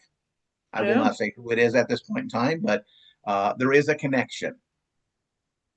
Very nice. I like to hear it. I do want to just put out there for the people that do not know, without Foolish Relics and Dino, none of us would be sitting here right now doing Skagazine. And I don't know how many people know that, but the reason we started, I think I knew that. I think Dino had told me after meeting you guys, and you were like, "What else can we do to help promote your band?" So we met at Supernova, became friends, and very quickly after he's like, so I got this album that I kind of need somebody to help me promote. You want to write a review for me? And I'm like, you want me to write a review? And I just laughed at him. But I ended up writing that review, and that's how it all started. So Amazing. and he was one of our first interviews. Not the first, but one of. Very nice. Yeah. Oh. And a good friend. So it's cool. Where I'm going to possibly feed him way too much sushi tomorrow. I'm sure you'll spoil him. And Mike will have a shot or two of some very expensive Japanese whiskey. That doesn't surprise me one bit. Well, he likes it, and I sent him a picture of there's a place here in town. And speaking of what I do, one of the things I do is I work for food. Literally. So there's a sushi restaurant in town. There was another place which was a bar restaurant that I did their social media for a tab. But there's a sushi restaurant in town, really good, one that I went to regardless. And I say I get sushi bucks from them. So every month I get paid in sushi bucks. And they have Northern California's largest selection of Japanese whiskey. And I sent him with, and he's like, oh, blah, that's that's one of like I think that's gonna be my favorite. They're like, what? He goes, yeah. It's like I have one of their like 2 years or 3 year aged whiskeys, but that's a 12-year one. And it's like I go, have you had it? He goes, never had it. And I was like, oh well, maybe it's time for you to have a shot of it, so you can that you really want to spend the ridiculous money on it. But right now I have, I think, somewhere around $400 in sushi bucks. Where do you get sushi bucks? I do social media for Komodo Sake and Sushi here in Modesto, California. Okay. As I said, I work for food. Fair. Interesting. I really need to reach out to some more restaurants so that I can get more sushi bucks, or not sushi bucks, but other bucks. Right. Hey, local pizza parlor. Let me do your social media for you. To people who will give you cash bucks. So, my big thing is with the doing the trade version of it. They pay me cash. They go, I go, will you give me a little bit more in sushi bucks? I'll do that, or trade. I go, and then when I come in, I take pictures and I share that, and that's going to help promote even more. I'm like, oh, that makes sense. So I just look at it, but it gives me an excuse, one, to go more often. Mhm. To eat. I love sushi, and then two, when a band like this, when the prize fighters, we were going to do it, but they weren't able to do it. They were running late, so basically they showed up, played the show, and they were gone. But I told them, I go, get here, like, close at 2, so be here by noon. I go, you got about a 70-mile drive from San Francisco to Modesto, so you don't have to get up way early, but and this will give us time for that, and then time for you to check in at the hotel, and then drop everything off at the venue because they're backlining. So Right. I don't think all of the Foolish Relics like sushi, but I think several of them do. But you do. So I do. yeah. So Dino likes it. His daughter apparently loves it. Mikey likes it. So there's a few of us there. Did you know Dino from California when he lived out there? I did not. Okay. Oh no, you said you never met him in person. That's I've right. never met him in person. No. Right. Like I said, I had met Mike beforehand. Right. When we reconnected, it took a while before we realized, oh yeah, oh you were at that. Yeah, that was my show. I would have met you when you came in because I would have been working the door at that show. Or oh, we were both at the Scallywag show in San Diego. That was Rancid, Boss Tones, Les and Jake, Hepcat, and some local band I don't even know. Some the one time they weren't great, but a great show. I think Mike said he came out when I had the Slackers here in town, and maybe the Toasters. So it was like few interactions, but he's just some guy with that came in and what I'm sure we chat. We were talking like we're pretty sure we met in those interactions and a few shows in Sacramento, but because like no, that would make sense. You look familiar. That makes sense. You were out here for a while working. You went to a bunch of shows. You had friends in Lodi and literally Lodi and Stockton, or Lodi and Turlock, which, like I said, are a town over from Modesto, or 2 towns over from Modesto. So he was in the area, driving back and forth. So makes sense. And then the rest of that group, who knows? Well, when we said we were having you on the show, quite a few of our listeners and friends were like, there's going to be a lot of great stories. And there were. All lies. But we picked out a couple of categories to ask you to share stories from. I don't know how many we'll get into since we Okay.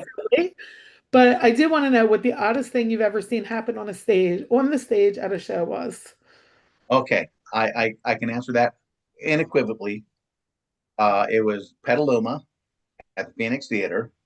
Okay. It was the only, I think, West Coast date that Dance Hall Crashers headlined on this tour, but they were supposedly a co-headlining tour with No Doubt.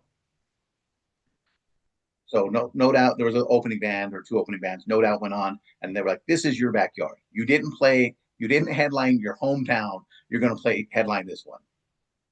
Everybody stuck around.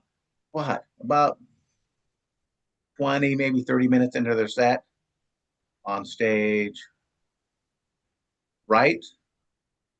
We look over, and there's a couple leaned over the stage. I think they thought they were at a Barry White show. Wow now, going at it. Oh my God. And I think Tony walked over with a glass of ice and cooled them off. And I was like, there's children at this show, people. That's So that would probably be the weirdest. That's funny because when I went to see Rancid, I've Same seen them. thing happened? Well, many times I've seen them on the East Coast. Nothing like that ever happened. But I went to see Rancid at House of Blues in Disneyland, and this was 2006. And I swear, I was like, everybody must have took E tonight because they were all just like grinding on each other. And I'm like, is this what they do at Rancid shows out here? Like, this is fucking weird. That's punk rock. Yeah, like that's not what Rancid shows were like here. And I thought that was very strange. Well, you know that Cali vibe. Sounds, if it doesn't sound punk rock, it sounds very vomit coming up my Me and Christian were just looking at each other like, what the fuck is happening? And yeah. to see hand holding, honestly, guys. I'm over it. Kids, keep it at home. I'm so with you. When the cuddle puddle goes too far. Though a secondary odd one, for the 50th anniversary of Devo, walking up the street, there was a traffic cop there, and he started pointing out all the snipers. Oh. Biden was still president at the time, but apparently there was this big international meeting of the minds. So like the premier of China, all these different people, president was in it, and so it's like apparently a lot of officials were in the city, and so it was like kind of locked down a bit. But we're walking up. The guy asked, "So where are you going? Are you going to see Devo?" We're like, "Oh yeah." He goes, "Yeah, I'd rather be seeing Devo." He goes, "First time I saw them, 1978 on Saturday Night Live, changed my life." This was like a 60-something-year-old black traffic cop, and he was just like going off about Devo. And I was like, had my compilation. I was like, you know what? You need to have this. I gave him a copy of Mashed Potatoes. It was just like, there you go. Okay. In 2003, maybe more bizarre than any of those. Tree Fort. Does anybody remember the band Tree Fort from Georgia? So Lee he owned Swayze's, named after Patrick, down there, club down there. But he had a band called Tree Fort, and two times on Warped Tour, he basically somebody offered him like $100, $200 to do something crazy. One was the guy who was running the Yoo-Hoo booth. Yoo-Hoo was a sponsor on the tour. You know, the like a chocolate milkshake, only grosser. Yeah. Like water So, with so basically the guy goes, "I will give you $200 if you drink enough Yoo-Hoo to make you throw up." Oh. So during his set, he's just popping cans and drinking it. Yoo-hoo? And yes, he did. He did.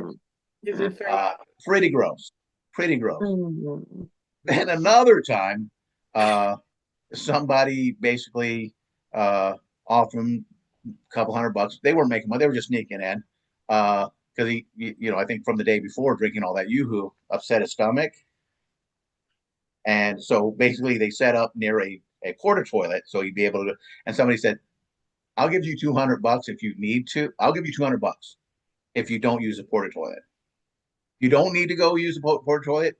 That's fine. I'll still give you $200. But if you need to go and you just squat, I'll give you $200. You're getting $200 as long as you don't use the nasty bathroom. You take care of your business in front of the crowd." Oh. And he did. Crowd. And he did. So we'll leave it at that. I'm sure there's other ones that will pop up in this still trap that are just waiting to expose themselves. But those work. Do you know that Yoo-Hoo is just chocolate water? Basically, yeah. I mean, I don't even know if it's chocolate. Milk in it. Yeah, but I don't even know if there's real chocolate in it. No, it's not chocolate either. It's And he was singing the Yoo-Hoo song while he was drinking it. Here's a company man saying, "I'll give you money if you," and he's like, "Yoo-Hoo, Yoo-Hoo." He goes, "Like a chocolate milkshake, but tastes like diarrhea." He would sing that before drinking a Yoo-Hoo. Oh goodness. I guess he worked the system on that. Made $400 in 2 days. That probably kept the band and the band on the road for another 2 weeks. And that was the same year the Arrogant Sons of Bitches were sneaking on the Warped Tour day after day.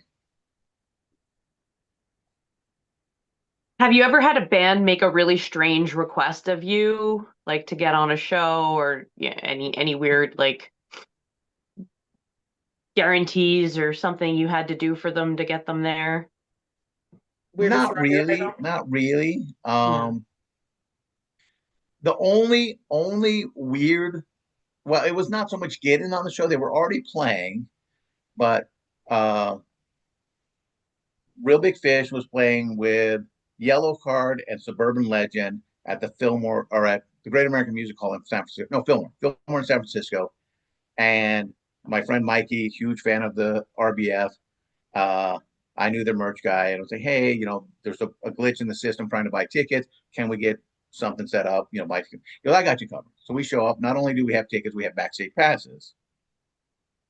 So we go up, and they get to meet the band, blah blah blah, and Brian Clem from Suburban Legends goes, dude, when are we going to come back to play Modesto? Like, I don't know, when you're touring again. He goes, well, maybe after we get done with our next tour, we're going to tour with MU330. I go, you mean the one that's just heading out in like a week? And he goes, yeah. I go, then you'll be playing Modesto. And he's like, oh man. And he literally says, he's like, those sodas, those Italian sodas you have there, the soda, like with like sparkling water and like flavors and shit in it. Literally what he says. He goes, I'd fucking go for one of those. Well, my friend Mikey, who was in a band called Lemur Society, and my other friend, their neighbors had pygmy goats. And the neighbor's daughter was the trumpet player in Lemur Society. So I was like, is there any way for you to get one of those pygmy goats out to the Caffeine Den for the MU330 show? And they're like, I guess we can ask. Why? I go, well, Brian Clem said he really would love to see a goat. So they show up. I have a nice fresh Italian soda with shit and stuff in it. Not real shit. It's like, strawberry or raspberry, whatever flavors he wanted. But he said, so I have that. I go, hey, Brian, remember you said, you couldn't wait to have another one? He said, oh, man. And he literally at that point, he's like, I think I said I'd fucking go for that. I go, I believe you did. Hey, come over here. And they bring the goat out. And he's just like, You know, I think that's a verbal contract, buddy. No goats were harmed, and he got his, Italian soda. So I do plan on bringing an Italian soda or finding one for Supernova to give him. Touch the goat or the way that I just no goats, but I don't know anybody in Fort Monroe that has a goat, and I don't want to take that joke that far. But I'm sorry that I took it that far. But I will bring the Italian soda and say, hey, remember what you remember what you said you'd do for one of these? What would you do for a Klondike bar? Indeed. So not so much a request to, just a request of what they would do to play and get one of those Italian sodas with, sparkling water and shit in it. So good. I don't think I've ever had one of those. I don't know what it is, but they're now I'm intrigued. delicious. It's basically, soda water with like, those Tarantino flavored things, Italian flavorings, and they got everything from vanilla to chocolate to all the different various tropical fruits and such, and you mix a little bit in, and it's a delicious, refreshing drink. So out here we have a thing called dirty sodas, and I think that's what it is. I think we call them dirty sodas in Jersey. I think the ones that you have actually have the shit in them. That's what make them dirty, and not in a good way. Back in the 80s, for a brief period of time, I did comedy. I don't know if you believe that, but I did. And I stopped doing comedy specifically because I did not do cocaine. I did not do drugs, so I couldn't do comedy. And basically, long story short, and it's still part of the scene today, but when you're a comic and you're not well known, it's like being a band. You cram everybody into a small car, the car that you hope will make it to and from and actually not cost you too much on gas. And you hit every open mic, and usually there's one or two of you that might have a feature or an opening spot, that you're supposed to get paid for. 9 out of 10 times they offer you cocaine instead of payment. I don't get shit. So it went from, okay, we're doing this. And then if it was me, I would take my money and I'd make sure I had gas. But then you get these other guys like, oh, I got cocaine instead of, the money. He gave me, $50 in cocaine instead of $25 cash. I'm like, well, cocaine's not going to keep the car running. And then when you get a bunch of comedians that have mental issues, and this is their way of working through them, and then you get them hopped up on cocaine, it's not a fun ride. So eventually I just stopped being the driver. I didn't want to drive with one of them driving because I wanted to live. And so I just started going out on my own. And eventually you start getting the bully. Well, he's not a team player. He's not like, dude, I don't do cocaine and I don't want to die. It's surprisingly to me, I didn't realize that the amateur comic scene is cliquey and weird. And not just amateurs. I used to feature with a young man who does the Price is Right, Drew Carey, I think that's his name. Yeah. We used to gig together. You and Drew Carey hung out? He was a big fan of the ska, if you didn't know. That does not shock me at all. Did he wear suspenders or something? I mean, if you look at old pictures of him, suit, tie, and those dork glasses, they were Navy issued glasses because that's what he was in the Navy for a while, and that's what he could wear. He didn't have money to buy new glasses, so those were the frames. But yeah. So what I just heard about Drew Carey is, whose line is it anyway, right? Remember? Yes. Is that Drew Carey would always get him really high and then like change up the sketches where he was just confused and high, and it was hilarious to them. And speaking of Whose Line Is It Anywhere, where if you do Whose Line Is It Anywhere ska, you'll find tons of clips. Oh, really? Yes, there's tons of clips where it's like, ska, never heard of it. But wait, is Drew Carey really a big fan of ska? I don't know if he's now still a big fan, but he did like ska back in the day, and I think he still does like ska. But I don't know if he's like, I'm going out and seeing ska all the time. But that was action. He did like it back then, and I do know that there are several clips from Whose Line Is Anywhere where they mention ska. Oh, they did that the Wayne guy who was good at singing, you're right. Yeah, they do that. They do Brady, ones, yeah. But it's like, what's the sound of ska? Well, it's like that woodworking term that goes ska, or different things, So, oh yeah, that's a sport. And they go on some rant, act like they have no idea. So ska gets mentioned a fair amount in Whose Line It Is Anywhere, obviously meaning that somebody on that show is a fan and just keeps throwing it out there. That new fact just made my week. Thank you. I loved that show as a kid. Good kid. Okay. I've taken over. Someone else talk. Next. I am dying right now because don't die. Rachel's a comedian. Did you know that? I'm not a real comedian. She's a real comedian. Like in that scene, like now. She's like, I'm changing the subject. Well, I have thought about going back and doing comedy. You want to? But I almost want to go back and just like go out and just try to do my best to kill it, right? Just go out and be funny. Like seriously make an attempt. and then get like a featured gig at one of the local clubs, Not be and funny. then just totally bomb on purpose. Like you're trying to do some Andy Kaufman shit, art within the art. Well, you know, Andy Kaufman, you know, Or Stephen Wright, We have a Rodney Lenny Dangerfield Bruce. call out.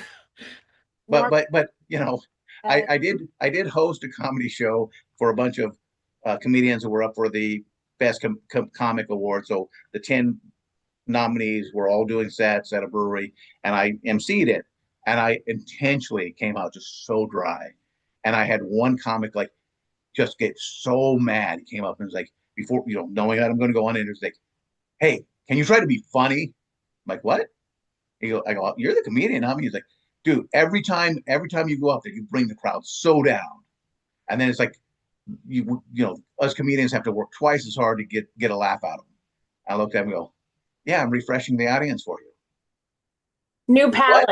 I go, you're not going to gleam off of the funny guy before you. You have to be funny. It's not my job to make you look good. It's just my job to introduce you. Just because I come out like this and say, all right, this next guy, I guess he's funny. He's nominated for an award. Will he win? I don't know. Probably not. But, you know, if you like him, clap and laugh. If you don't, I don't know. Go out and smoke a cigarette. I did get $20 at a show not long ago. I don't know if or being a comedian or something else. Me, yeah, I'm not making money any other way. Hey, $20 is $20. I got to tell you that. But I'm not what anyone's. You know, they might have given you 60 in cocaine if you asked for it. It's news to me. No one wants to see me on cocaine. Everyone.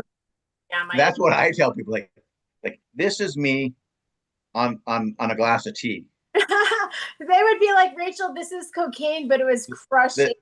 It's like, no, you people go, do you do it? I'm like, no, you don't. This is me just on caffeine. You don't want to see me, you know, on some kind of stimulant that may or may not do something. So I got first $20 a few months ago. My daughter's like, I was like, I'm going to spend it. And she was like, stop being a Jew, mom, frame it, special. And now let me ask you this. You know, going on that statement, when you were given the $20 for work well done, how long of a set was it? Oh, 10 minutes. It was out of 10 minutes with a carry. So that's you know, $20, 10 minutes, you know. It was the principle. Like that'd be like $120 an hour, right? Yeah. Did your eyes light up like a menorah? Yeah, they did. I said I'm going to Taco Bell right from here, and Molly said, I want to have myself a dinner. I'm gonna eat. Might even tip the cashier. 2 chihuahuas for Mama tonight. And so I listened to my oldest. She said, frame it. Don't be like that. I framed it with a flyer. And my ex-husband was watching the kids here one night, and he was like, hey, I hope it was nothing special. I wanted to give one of the kids money. I took the $20 out of the frame on the wall. Oh, no. Was it a prank? Because that'd have been an amazing prank. It was not a prank. And he said, oh, well, I wasn't sure if it was special. You weren't sure if it was special that it was in a frame with my face on a flyer? Wow. Ask for forgiveness later. Yeah. Well, he's got a lot more to worry about.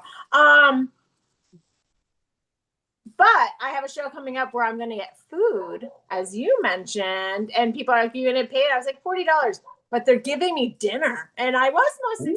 Ooh. That is something. That's something. I don't know for sure. What it is. I think I am getting dinner with the pot at the potty. Yeah. Or the Cat Foundation. Ooh. One part of it is it's all like 80s cafeteria, but you know, chef's kiss wise, you know, they're gonna elevated cafeteria food, right? I love cafeteria. And part of the buy-in, if you want to, you can buy a solo cup for $20. All you can drink from the keg. Oh. They're going full 80s on that one. I want the keg of the Kool-Aid. Yeah, I will not be drinking all I can drink because, I got to drive back home and it's, little bit of a drive. Yeah, with the Coke. I got to make sure I transport all my gear back and get home in one piece. For sure. But, yeah, dinner goes a long way with bands or performers. I appreciate dinner, and in today's dating world, you're not getting free meals anymore, in case any of you ladies didn't know. We're taking out the men, so I'm just going to do comedy shows because I'm sick of not getting free meals. That works. Yeah, I don't know. I don't even know what the free meal is, and I'm excited. I don't care.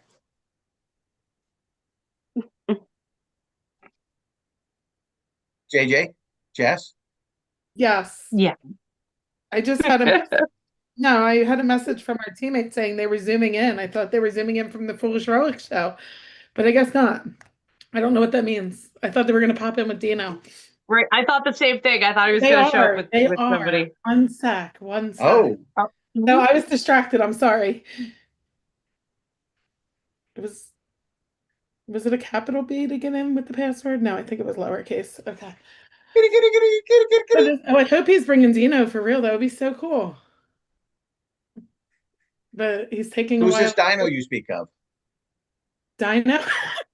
Dino. Oh, I'll have to bring Ox is still awake and he has school tomorrow. That's really bad, but I'll have to bring him in to say hi too. He asked if it's Be the Scene. I said yes. Do you not see everything? Okay. You do or you don't? No, I just saw it. I'm on a delay. That is the password, right? Yeah. Oh, and we just told everyone the password, so everybody comes to the Zoom. Now everybody knows our password, as if that was a surprise. Right? Shocking. Right? Well, we could talk about something else while we're waiting. I was going to ask if there is a bucket list artist that you would like to work with, or if you already have pretty much achieved all of that. There's always those artists that you like, it'd be really neat to be able to do this. I love Madness. I've seen Madness several times. I've never booked or performed with Madness. I was a little disappointed last time I saw Madness. They had a DJ opening up. Our friend Josh Kuntz and Scream from Vegas actually were the DJs who spun records at this Vegas show. But the guy was some San Francisco cat and was playing digitally. Hey, it's Mohawk and Dino. Hey, come here. What's up? Hello. We just crashed your interview. What a surprise! So I already told him that tomorrow for lunch you're going to probably eat way too much sushi, and Mike will have some very expensive shots of Japanese whiskey. Yeah, it might be true, possibly. Oh, Mike is not going to pass up on some very expensive whiskey. Not at all. Never. What's up, Skagazine crew? What's up, Middagh? Friend. Heyo. Hi, Jess. Hey, Jess. Ox. Oh, Ox. What's up? Get in here, Ox. Here, get him. Hi. Ox is our homie, dude. What's up, buddy? How you been? This is the guy that released the album you're on. Did you know that? No, you didn't. He better know. Well, me and the Mohawk and Right? the Dino. I mean, the song is called Mohawk Mike and Ox. Yeah. Yes. Ox is on Spotify. Right, so. How are you, Jess? Is that I'm good. How are you? Good. Sorry for crashing your party, but Eric made it happen. But, Oh, it's okay. You can always crash our party. If it wasn't no we're worries. getting ready for a show right now. We're in San Francisco, and we're just hanging out and getting ready for a show. And Fantastic. yeah, I wish you were here. Me too. Wish you all were here. Has been one of my favorite venues in the city forever. And is not long for this life. Asian Man Records band Friendship Games is about to go on right now. If you hear any like music in the background, fantastic. You didn't send a message to Mike to come out and join it. We heard rumor it was a possibility, but we weren't going to push it. Yeah, well, I mean, we're just going to leave that one alone, and if it happens, it happens. I'm ready to sing the Mike Park verse of "Thank You for Skanking." Put it that way. I mean, I might show up tomorrow. That's true. Hey, Skagazine, congratulations, by the way, in a couple of years of doing this. Oh, thank you. Like, I remember when we had the conversation at Supernova, and it was like a little seedling of an idea, right? Right. Just like a maybe I could, and such an impact on the scene. Like really, congratulations. It's so awesome. Yeah. Yeah. And you know what? You know what, Dino? What? We talked about how you were the inspiration for this. We talked about this tonight, for real. Well, We I did. mean, and here I show up, crashing Yeah. And here you show up. Oh, I It's can have my fine. Like an Eric made that happen or something. cheers to you guys. Cheers. Oh, Cheers. Hi there. nothing to drink. Excellent. It's getting so loud in the background that we can't actually hear anything anymore. Yeah. So we'll duck out, but just wanted to say hi. Hey, thank you. See you tomorrow. Wait, All right. Hey, wait. love you guys. We got to make the heart for them. Oh, so sweet. Oh, wait, we need a picture. Don't go yet. Hold on. I'm really slow. You know this. God damn it. It's coming. Hold on. Ready, set, smile. All right, it's done. We're good now? Yeah, we're good. Awesome. It's like your old grandma saying, Bye, guys. Bye-bye. Bye. Bye. I'm glad we stayed on. That was so much fun. There you go. And I love There's that a reason for it. for years. Yeah. Who said I love? I love something, someone said. Am I hearing things? I think it was Rachel. You Love that my wave is the wave from Wonder Years, the friend. Always wave like that. I'm always way too excited. Well, that was fun. I think that's where we wrap this up, unless you want to talk about anything else. My neighbor's gonna yell at me, but my dog barking. Oh. So is that it? Are we done here? Any last questions? Any final questions, ladies? I feel like we've covered a lot, unless You know there's what? There was one more we had on the outline that I didn't ask that I really wanted to ask. And that is, what is your advice to people, not just like us, but anybody who's trying to do something to help build the scene? First, as I mentioned earlier in the broadcast, doing stuff like this is not rocket science. It's rock and roll. Just if you have heart for it, do it. I told somebody recently about doing a radio show, and when I first started doing it from home, I just did it on my laptop and used the mic on the laptop because that's all I had. And later I invested in a nice little Shure Bullet mic, and some other stuff. But literally, it was just like, okay, this is what I have. I have a vocoder interface, different things. But whatever you have to begin with is enough. And then just do it. And it doesn't have to be perfect. Have fun with it. Do your thing. Ask questions. There's going to be mistakes that happen. There's going to be flubs, whatever. There might be an awkward question that is asked on something like this. It's fine. As long as your intent's there. As a band, you just play. It's like so many bands, including Johnny Cash, started out with 3 chords. Or as the Secretions like to say, 3 chords and a fuck you.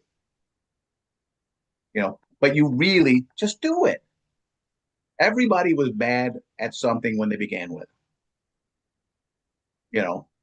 Most men are bad at something every time they start it again.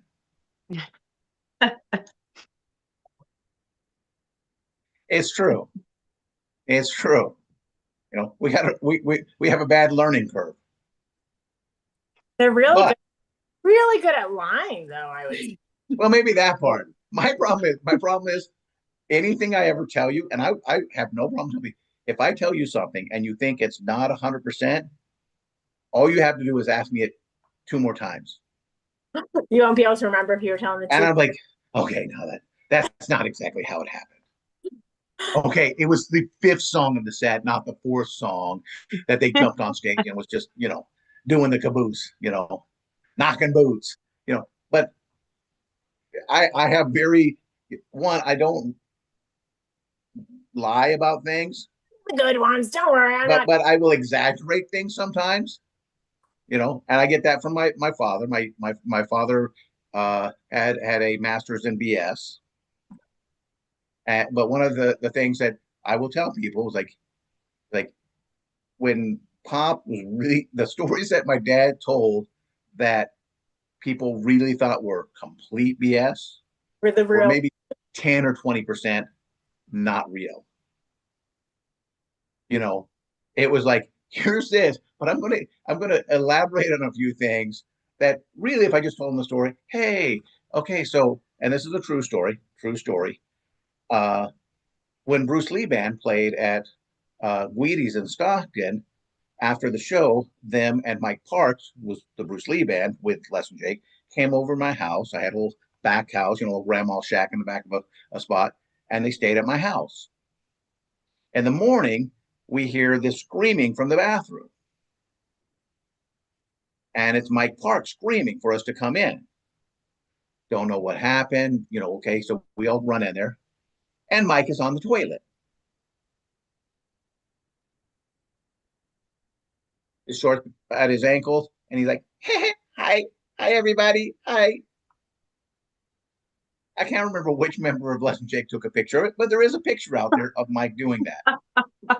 And apparently, and I haven't read it yet, but I have Elvis is dead, but I'm still alive. And I talked to Mike, and Mike did say that there are some similar stories like that one, because we had a conversation about that. Like the guys in Tantra Monsters, they had a newsletter that they put out, which was Mike completely naked,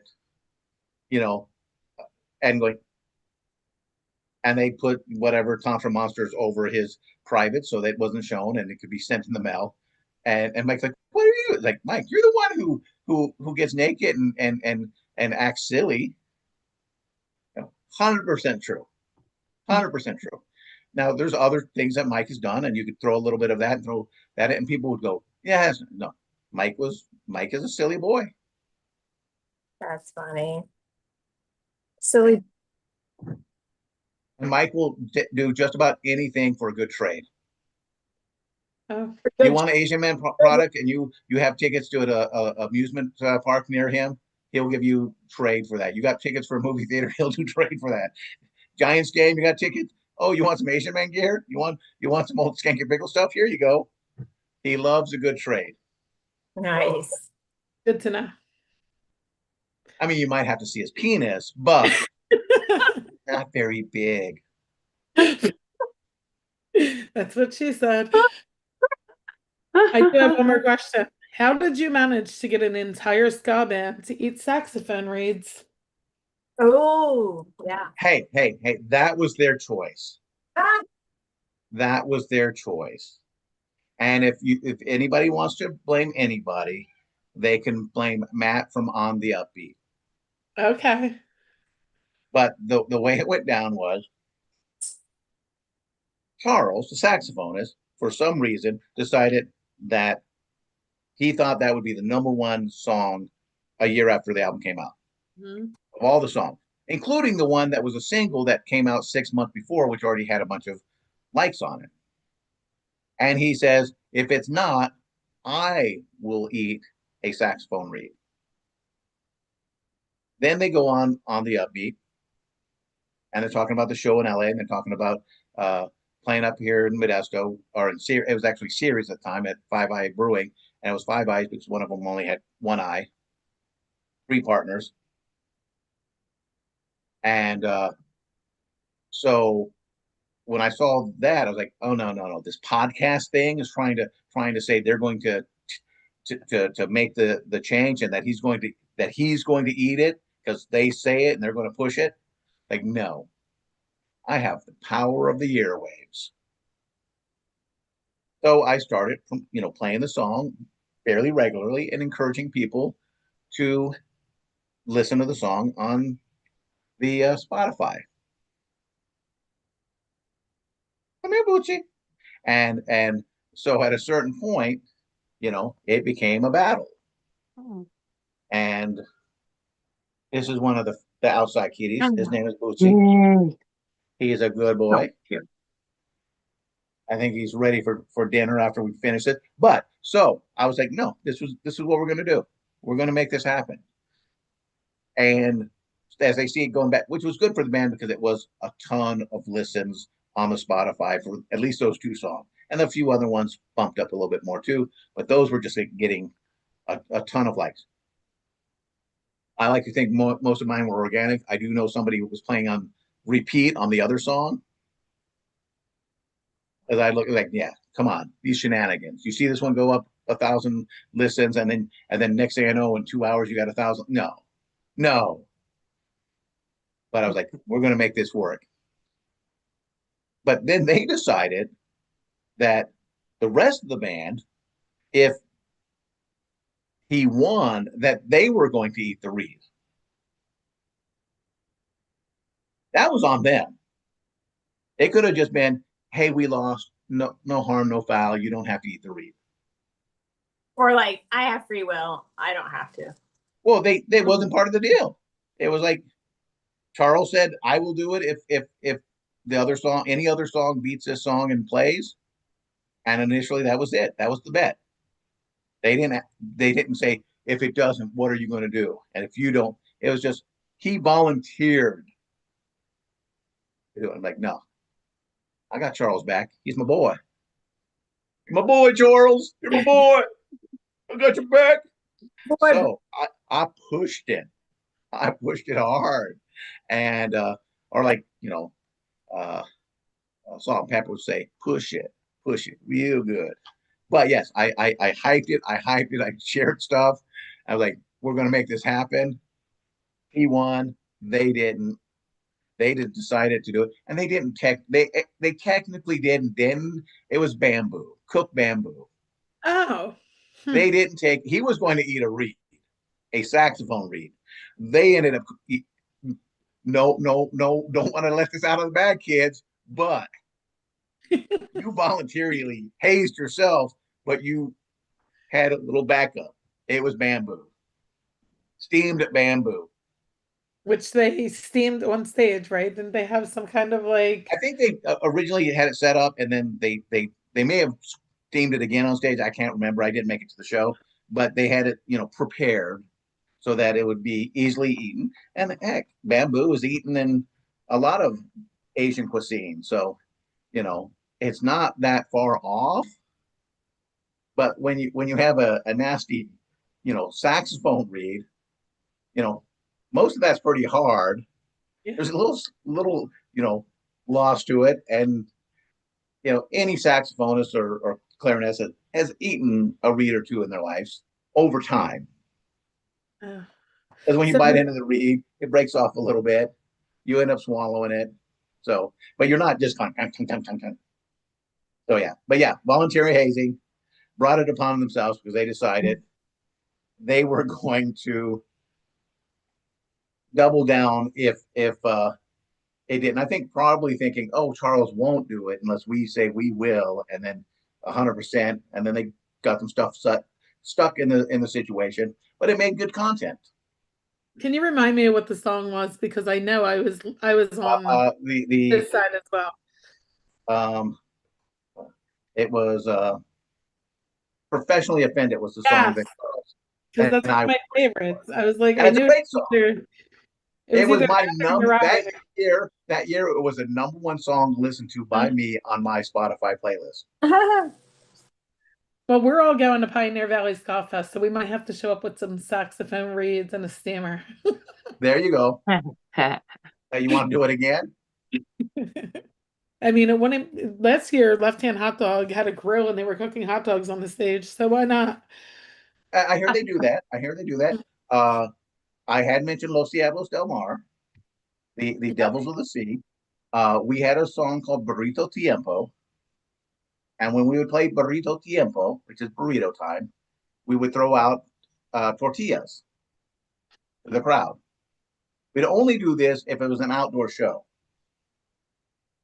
And then over at the merch table, we would have beans and rice for them to make themselves a burrito. Maybe a little cheese if we was cooler months or whatnot. But give them the option to make it.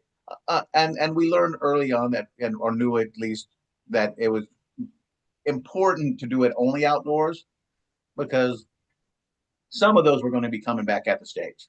Yeah. Did we ask, We tried to feed the people, and they just throw it back in our faces. Jess? Yes. Did we ask our Eric question? No, I answered your message, but you didn't say it. Sorry. It's okay. No, we did not. Okay. You can go for it if you'd like. Oh.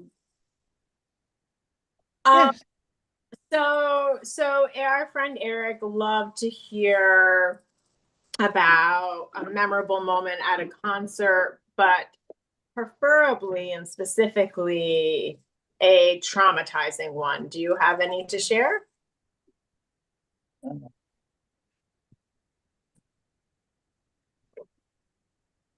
Not so much traumatizing for me, but I have seen some bands play so good that the crowds did not know what hit them. One of them would have been Neo Sorskin, which Mike Manley, formerly of Skank and Pickle, formed. There was a show they were opening up for No Doubt. No Doubt has a very specific audience, always kind of have, and they had this incredible horn section. They were originally called the Dot 3 Players, but in the 90s, if it came from San Francisco and there were horns on it and the band did not have horns, it was these guys. That included You're Never Gonna Get It by In Vogue. So they did this come out and they did this song.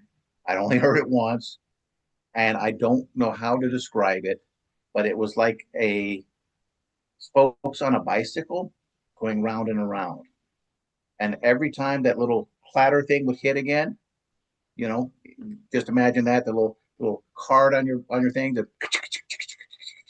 every time it hit that card again, another one of the horn players would change the tempo, timing, or key of the song. So the band had to be very attentive of what was going on. And so every, measure or two, it'd be this click, and they change. And some of the changes were very drastic.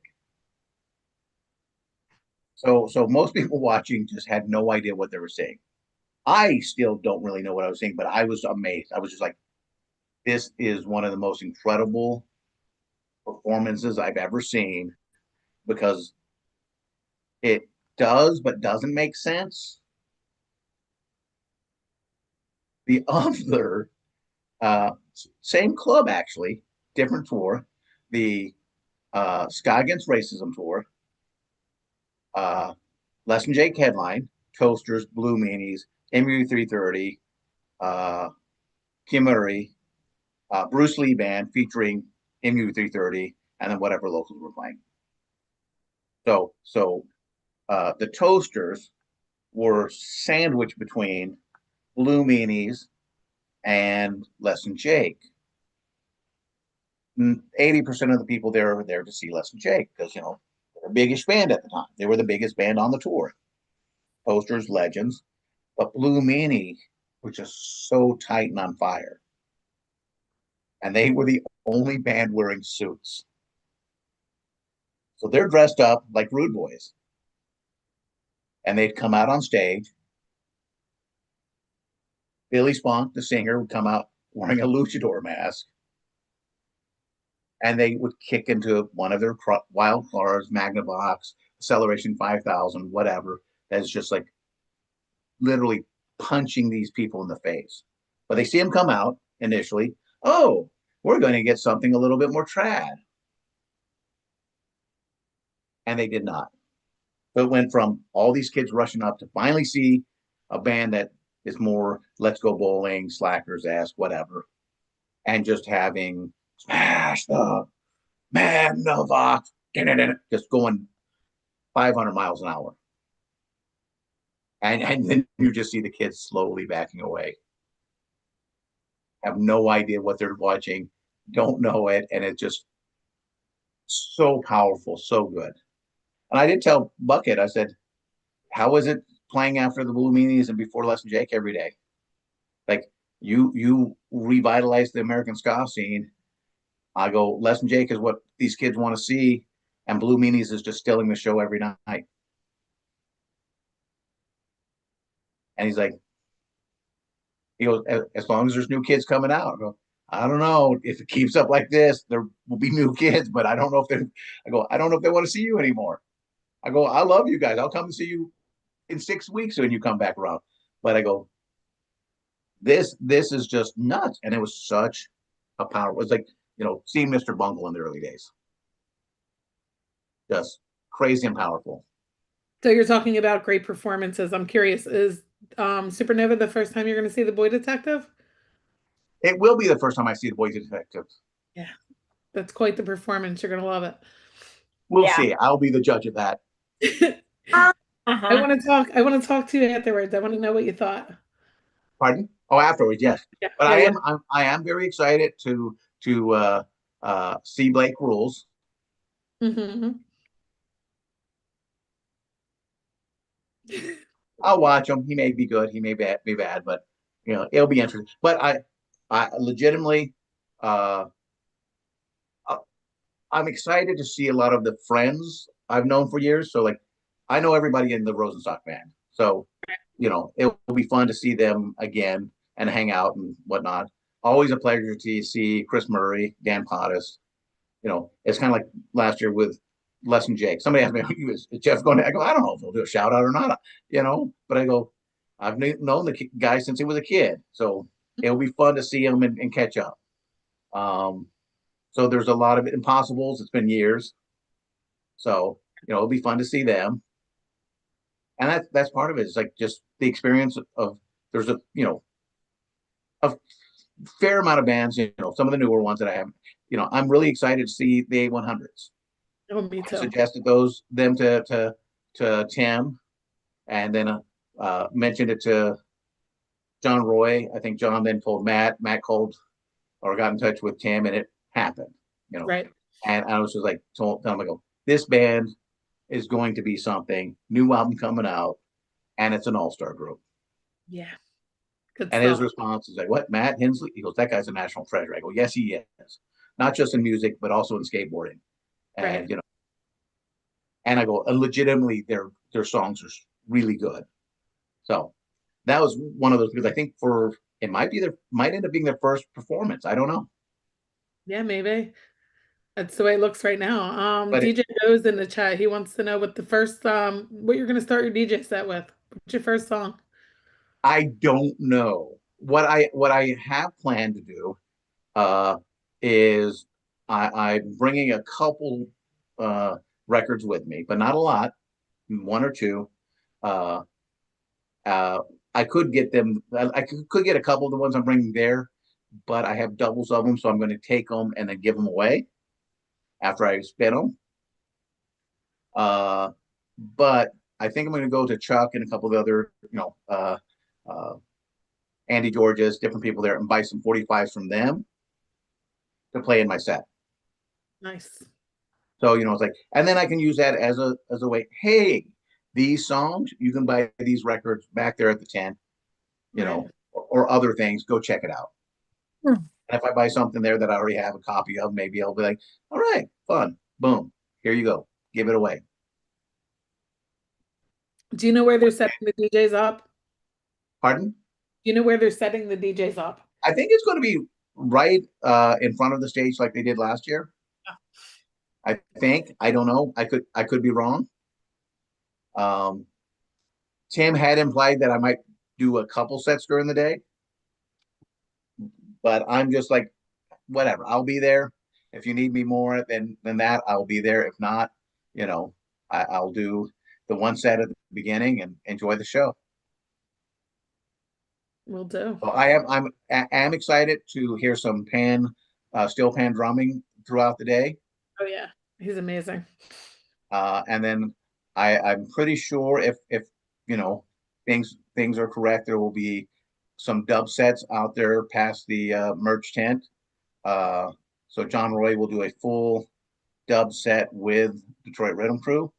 I don't think he's doing it when they play on the main stage, but he'll be doing it on the secondary stage. And I think some other stuff will be happening back there, which is kind of neat. Definitely it's one of those things where give you a little bit extra entertainment while you're eating some of that nice Korean barbecue. We're waiting an hour for your pizza. You We're will. waiting an hour It'll for be your worth pizza. it. My thing is, I like to. There's some really good ethnic spots there, like pizza. You can get a good pizza just about anywhere now. Mhm. So that's one of those things. I'm like, no, like California, amazing Mexican food. So if there was a I don't need that. So my thing is like I'm going to hit one of the ones that is outside the normal purview. So that will be mine. Yeah. So of who's all going this year to Supernova? Rachel, Two, wait, three. you're going to Supernova? Supernova, all of us? All right. So I who are didn't you know that. who are you most excited to see at Supernova this year? Honestly, the Impossibles and A100s, and I'm really happy for the Boy Detective and can't wait to see them there as well. Unfortunately, my $20 and I can't. Understandable.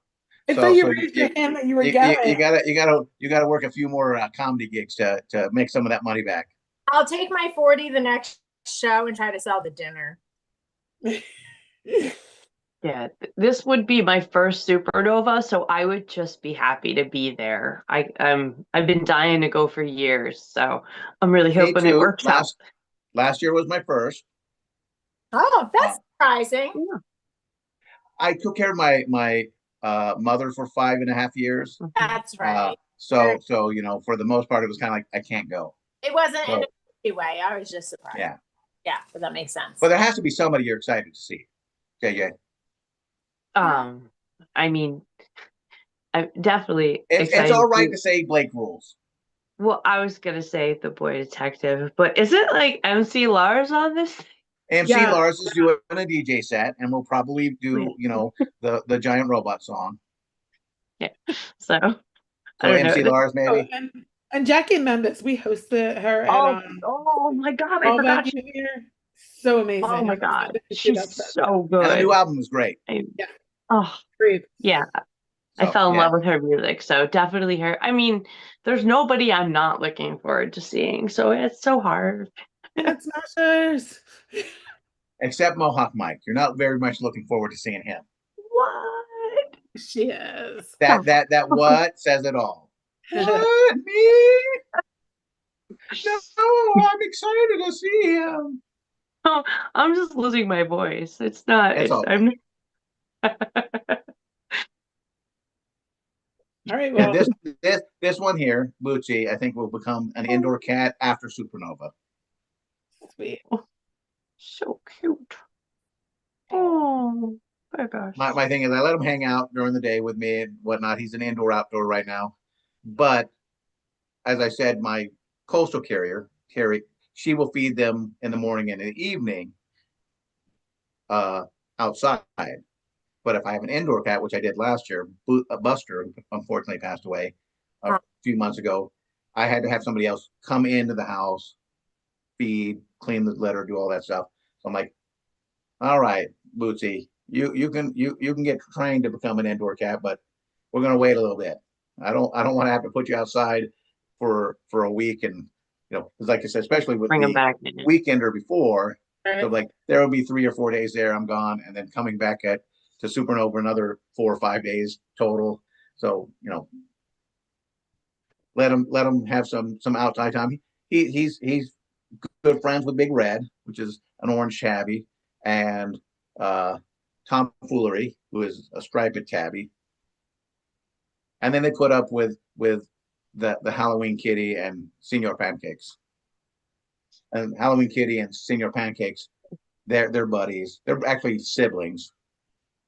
And they but they kind of a little standoffish. They'll all eat, they'll all behave themselves, but there's a few slaps once in a while. Well, siblings, I mean, it's Yeah. gonna Yeah. happen. A whole ska band of kittens. Hey, there's been a Baker's dozen out there before. I see the image in my head, even though Me too. I'm gonna dream about it tonight. and they have hats on and little trumpets, but Yes. BJ Bo wants to know how you do not have a cat named Jaya, as in a ska band, Jaya the cat. Cats. I've never met a cat named Jaya before. So if at some point I meet a cat named Jaya and there's a spot in the house for Jaya, that'd be a different story. But cats have their own names. Humans often give them names that aren't their names, and I'm guilty of that. I've had cats that I called them something and then found out later that that wasn't their name. So in my adult life, the cat I had him for 13 years, black cat. Originally, I called him Buddy Guy, and it wasn't like Buddy Guy, the blues performer. It was Buddy or Guy. Hey Guy, hey Buddy, and it became Buddy Guy. I'm like, okay, you're an all black cat, makes sense, okay. And then there was a band called the Flaw Flaw Flunkies, later the Flaw Flaws, who were a really good indie rock band from El Paso, Texas. They were staying at my house, and when I get back, they tell me, "Hey, Mr. Waffles seemed hungry, so we fed him. I hope you don't mind." I'm like, "Who the hell is Mr. Waffles? Is that your roadie?" It's like, "No, your cat, Mr. Waffles." I look over and go, "Mr. Waffles?" And he goes, "What?" Comes over to me. I'm like, "Okay, I guess your name is Mr. Waffles. Why didn't you tell me your name was Mr. Waffles?" So So I had funny. a cat. It's true. I had a female cat named Gandalf. She was magical. People go, male cat? No, female cat. But that was her name. She responded to it. That cat might have been a witch or maybe a warlock, even though it was a girl. Like her eyes would sparkle blue at times. And she had green eyes, but they just like be bright blue. I'm like, you are a magic. I have one like that, Dufresne. He And has there was green Molly eyes. McKitten. Sometimes green. There's Tomfoolery or Thomas O'Foolery if you don't want to get fancy. But yeah, there were two separate Bettys that would eat at the diner. Big Betty, Little Betty. They came from a house down the street and ended up just hanging out. So yeah, I do believe that animals have their names, and at some point they let you know if you're worthy. You just have to listen.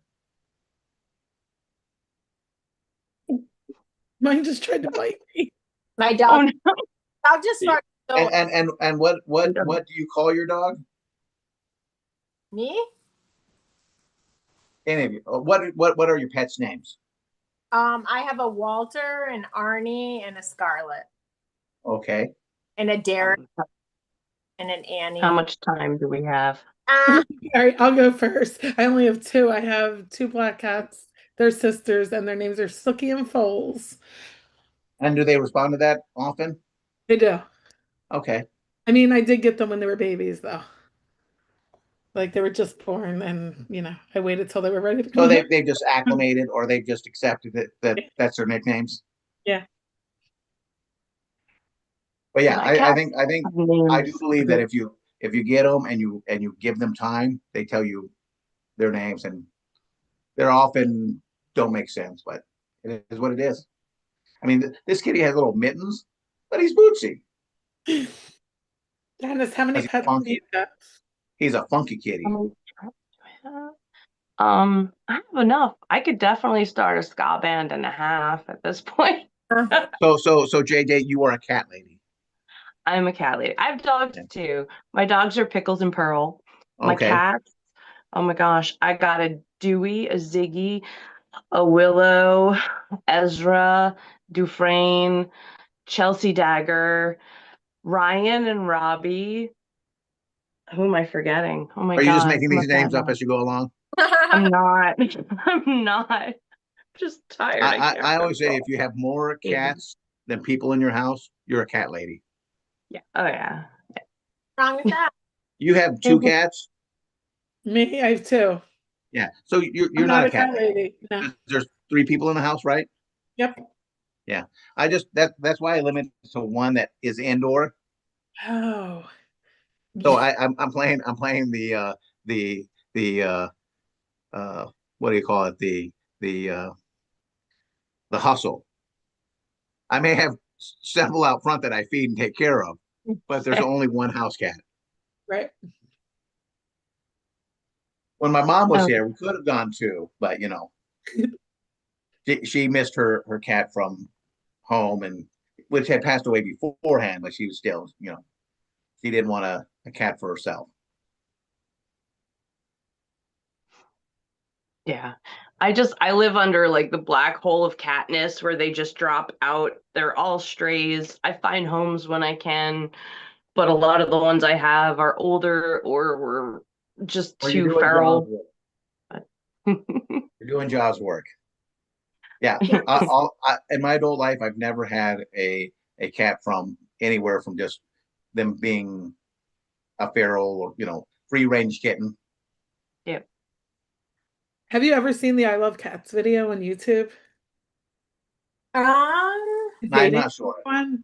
So there's a dating ad from a girl who went to school here in Philly at like Villanova or something, and it's all about her Is it cats. you? No, it's old, but it's hilarious. It just, I don't know, every time I see it die. And then they made a song about it where like cats are playing piano, and I think the cats may have been in the ska band, actually. I forgot about that. You should look that up and watch it. It's very wholesome. All right. I'll send you the links. Anyway. Yeah, so we want to thank you so much for being here. I definitely really thoroughly enjoyed learning so much about you, and super cool. And also just want to mention that it's Pride Month. And It is. I loved Jess that you shared on the page, about Pride Month, and Ska Gazine. We all stand with you, and we are your allies and your peers. And it's not just June. This group needs our help all year, All year round. all year, especially during this time. Specifically right now, our transgender brothers and sisters are in real danger with legislation going through trying to hear them. And Very true. not exaggerating, it is scary times. They cannot do it alone. It is a small group of people. We are punk, we are ska, we are not okay with this. And We're all human. And we're human, not Yes. human. I actually wrote one of the articles for this month's Middagh Goodwin. I always do a kind of a music one of local bands and different things. Sometimes the other ones, but I did one for the Pride festivals that are coming up. Wonderful. And I always try to get somebody else who's part of that community, whatever. So this month, Juneteenth, friend of mine, Jocelyn Coopers, who's part of the KCBP radio network, wrote for the Juneteenth. Mm-hmm. And I was like, she sent me some stuff. I go, can you write this up? Something up for you. Include that. Yes. Because it's like the whole thing with the view. It's like we all have our own different views. We all have our different voices. So let's amplify that.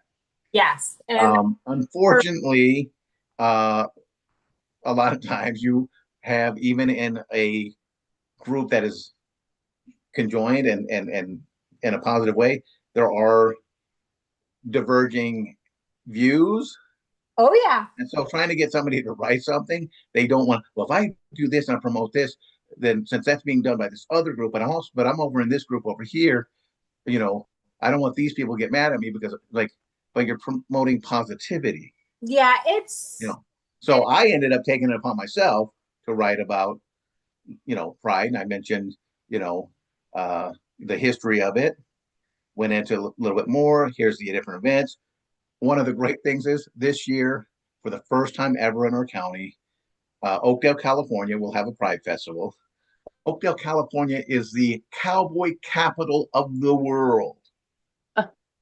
how gay is that? But it's like So it's historical in a lot of ways because like it's a very conservative town. When there was a uh, a I think it was a Black Lives Matter parade or something. There was an event that happened, and you had literally people in military outfits with AK-47s just standing on the streets waiting for somebody to do something wrong so I they thought could that shoot would them. go a different way, and it made me sad. And I'm like, I'm sorry, this is not right. You're just allowing this guy to stand on the street. Well, he's not doing anything wrong until somebody else does. But yeah, but when somebody else does something he thinks is wrong, he wants to shoot them. Yeah. That's wrong. That's premeditated. Yeah. So It's very exciting for this to be happening there as part of it. Because basically for the month of June, I think the first one's in Turlock. Then there's one in Ceres, or Turlock, Ceres, Modesto, uh, Merced, Cloverville, Sonora, Patterson, I think. Okay. all your towns and cities are having them. I promise you, we have a million here this month, and it is not a it's not a fun just parade, guys. This is a march. It has so much history, so much meaning.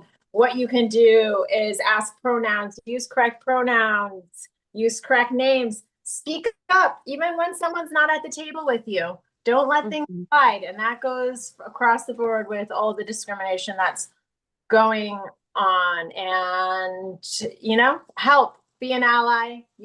I volunteer 100%. and despite everyone thinking I'm gay, I'm not. I still go. I'm an ally. You seem to be very happy. Yeah, yeah. Fake it till you make it. And so, show up for our friends. Ska supports you. Yeah. Be this. No, and it's 100%. It's great to see each year as we move forward, especially in terrible times like we're in now. As I mentioned, my mom had passed away. She passed away now, it was January 2 years ago, on January 7th, the day that the votes were certified, or the orangutan, Orange Julius Caesar. But it was like, and I took it as my mom just saying, I can't put up with this anymore. When Kamala didn't win, I said, Mom, this means you have to stick around 4 more years. Yeah. And she was like, what? He's like, so that you've seen a black man, you've seen a woman as vice president, you've seen a black vice president, or mixed race vice. Like this, my mom and my cousin had said this after she passed, and I agreed, was left of burning. Yeah. So she was a 60 radical. Lady. So it's a terrible time to be living in and dealing with. Yeah, it was bad enough as it is. Especially if you're marginalized. Right. So Jess is puts on her shows, Be the Scene shows in Philly. You are safe. You are welcome there. Come. It is a safe space. We have our DCPC shows here. It is more than welcoming. You need a mom, come to us. We're your mamas. And when people are scared to go into the bathroom, escort them. Imagine that, living a life scared to be assaulted and killed in a bathroom. We need to stand by each other and pay attention to the legislation. There's so much going on. It's easy to what crazy going on. And so we are here with you. We support you. And the rest of you do what you can. It's punk. Being queer is punk. So thanks so much for being on the show. Yes. You're welcome. Thank you for having me. I know Jess had been pushing it off for the last few years. No, let's see, you messaged me on Facebook Messenger, and I'm really, really bad at Facebook Messenger. So anybody allegedly. Seriously, Instagram is where it's at with me. I always forget about Messenger for the Skagazine page because I'm always like on my personal Messenger. So yeah, I do bad with that. It's all good. We had a lot of talk about this time around. We did. And we probably could have went for 2 more hours. I do remember that when the very first time I was on Daryl's Sky History Hour show, he said that it was at that point the longest show. Then of course Chuck Wren came on a week later or so, and just kept going. But once again, Chuck can talk for 8 hours on just the records he released. I have DJ Bo in the chat saying, Jess, more beef, because you know what? He's one of the other ones who messages me on Facebook Messenger, and it took us 1.5 years to connect. So I'm not alone then, right? No, it's no lie. She's just making it up as she goes along. You both messaged me in the same place, which I'm not good at. So I apologize. It's all good. It's all good. And I got you both on like around the same time. Emailed Go Jimmy Go for one of their Christmas songs for the album, and they're like, "Oh, sorry, that got lost." I'm like, "Yeah, but I sent it to like your email address, not some random one, not info ad. It was like it was your email address." We'll get them in. It all works. Try Instagram. You might find them there. I've done stuff on Instagram where say it's an opposite, where like they just don't even check it. Yeah. There's a lot of people who set up stuff on their social media and never check any of the messages they get. Right. I guess it depends on who it is and where they are. Like Instagram is my spot. I don't go on Facebook much, honestly, unless I'm there for something, like I'm going to a group for something or whatever. Or just Ska Kazine. Yeah. All right, guys, I got to get up in a few hours. Yeah. Sorry. Me too. I gotta feed these kittens. It's been a pleasure. I want to remind everyone, if they weren't here for the whole episode. Oh, my phone died. Oh, Janice is gone. Good night, Janice. I want to remind everyone that if they didn't catch the whole episode, they can listen to this. It'll stay on YouTube, and I will publish it to Apple Podcasts and Spotify within the next few days. And yeah, you can catch our back catalog in all those places as well, and follow us on Instagram and Facebook because the posts go there automatically. So everybody have a great night. Be the scene, get to the shows, support the bands, and tip your bartenders. Good night. Thank you again. Bye. Thank you. Buy merch from bands when they come to your town.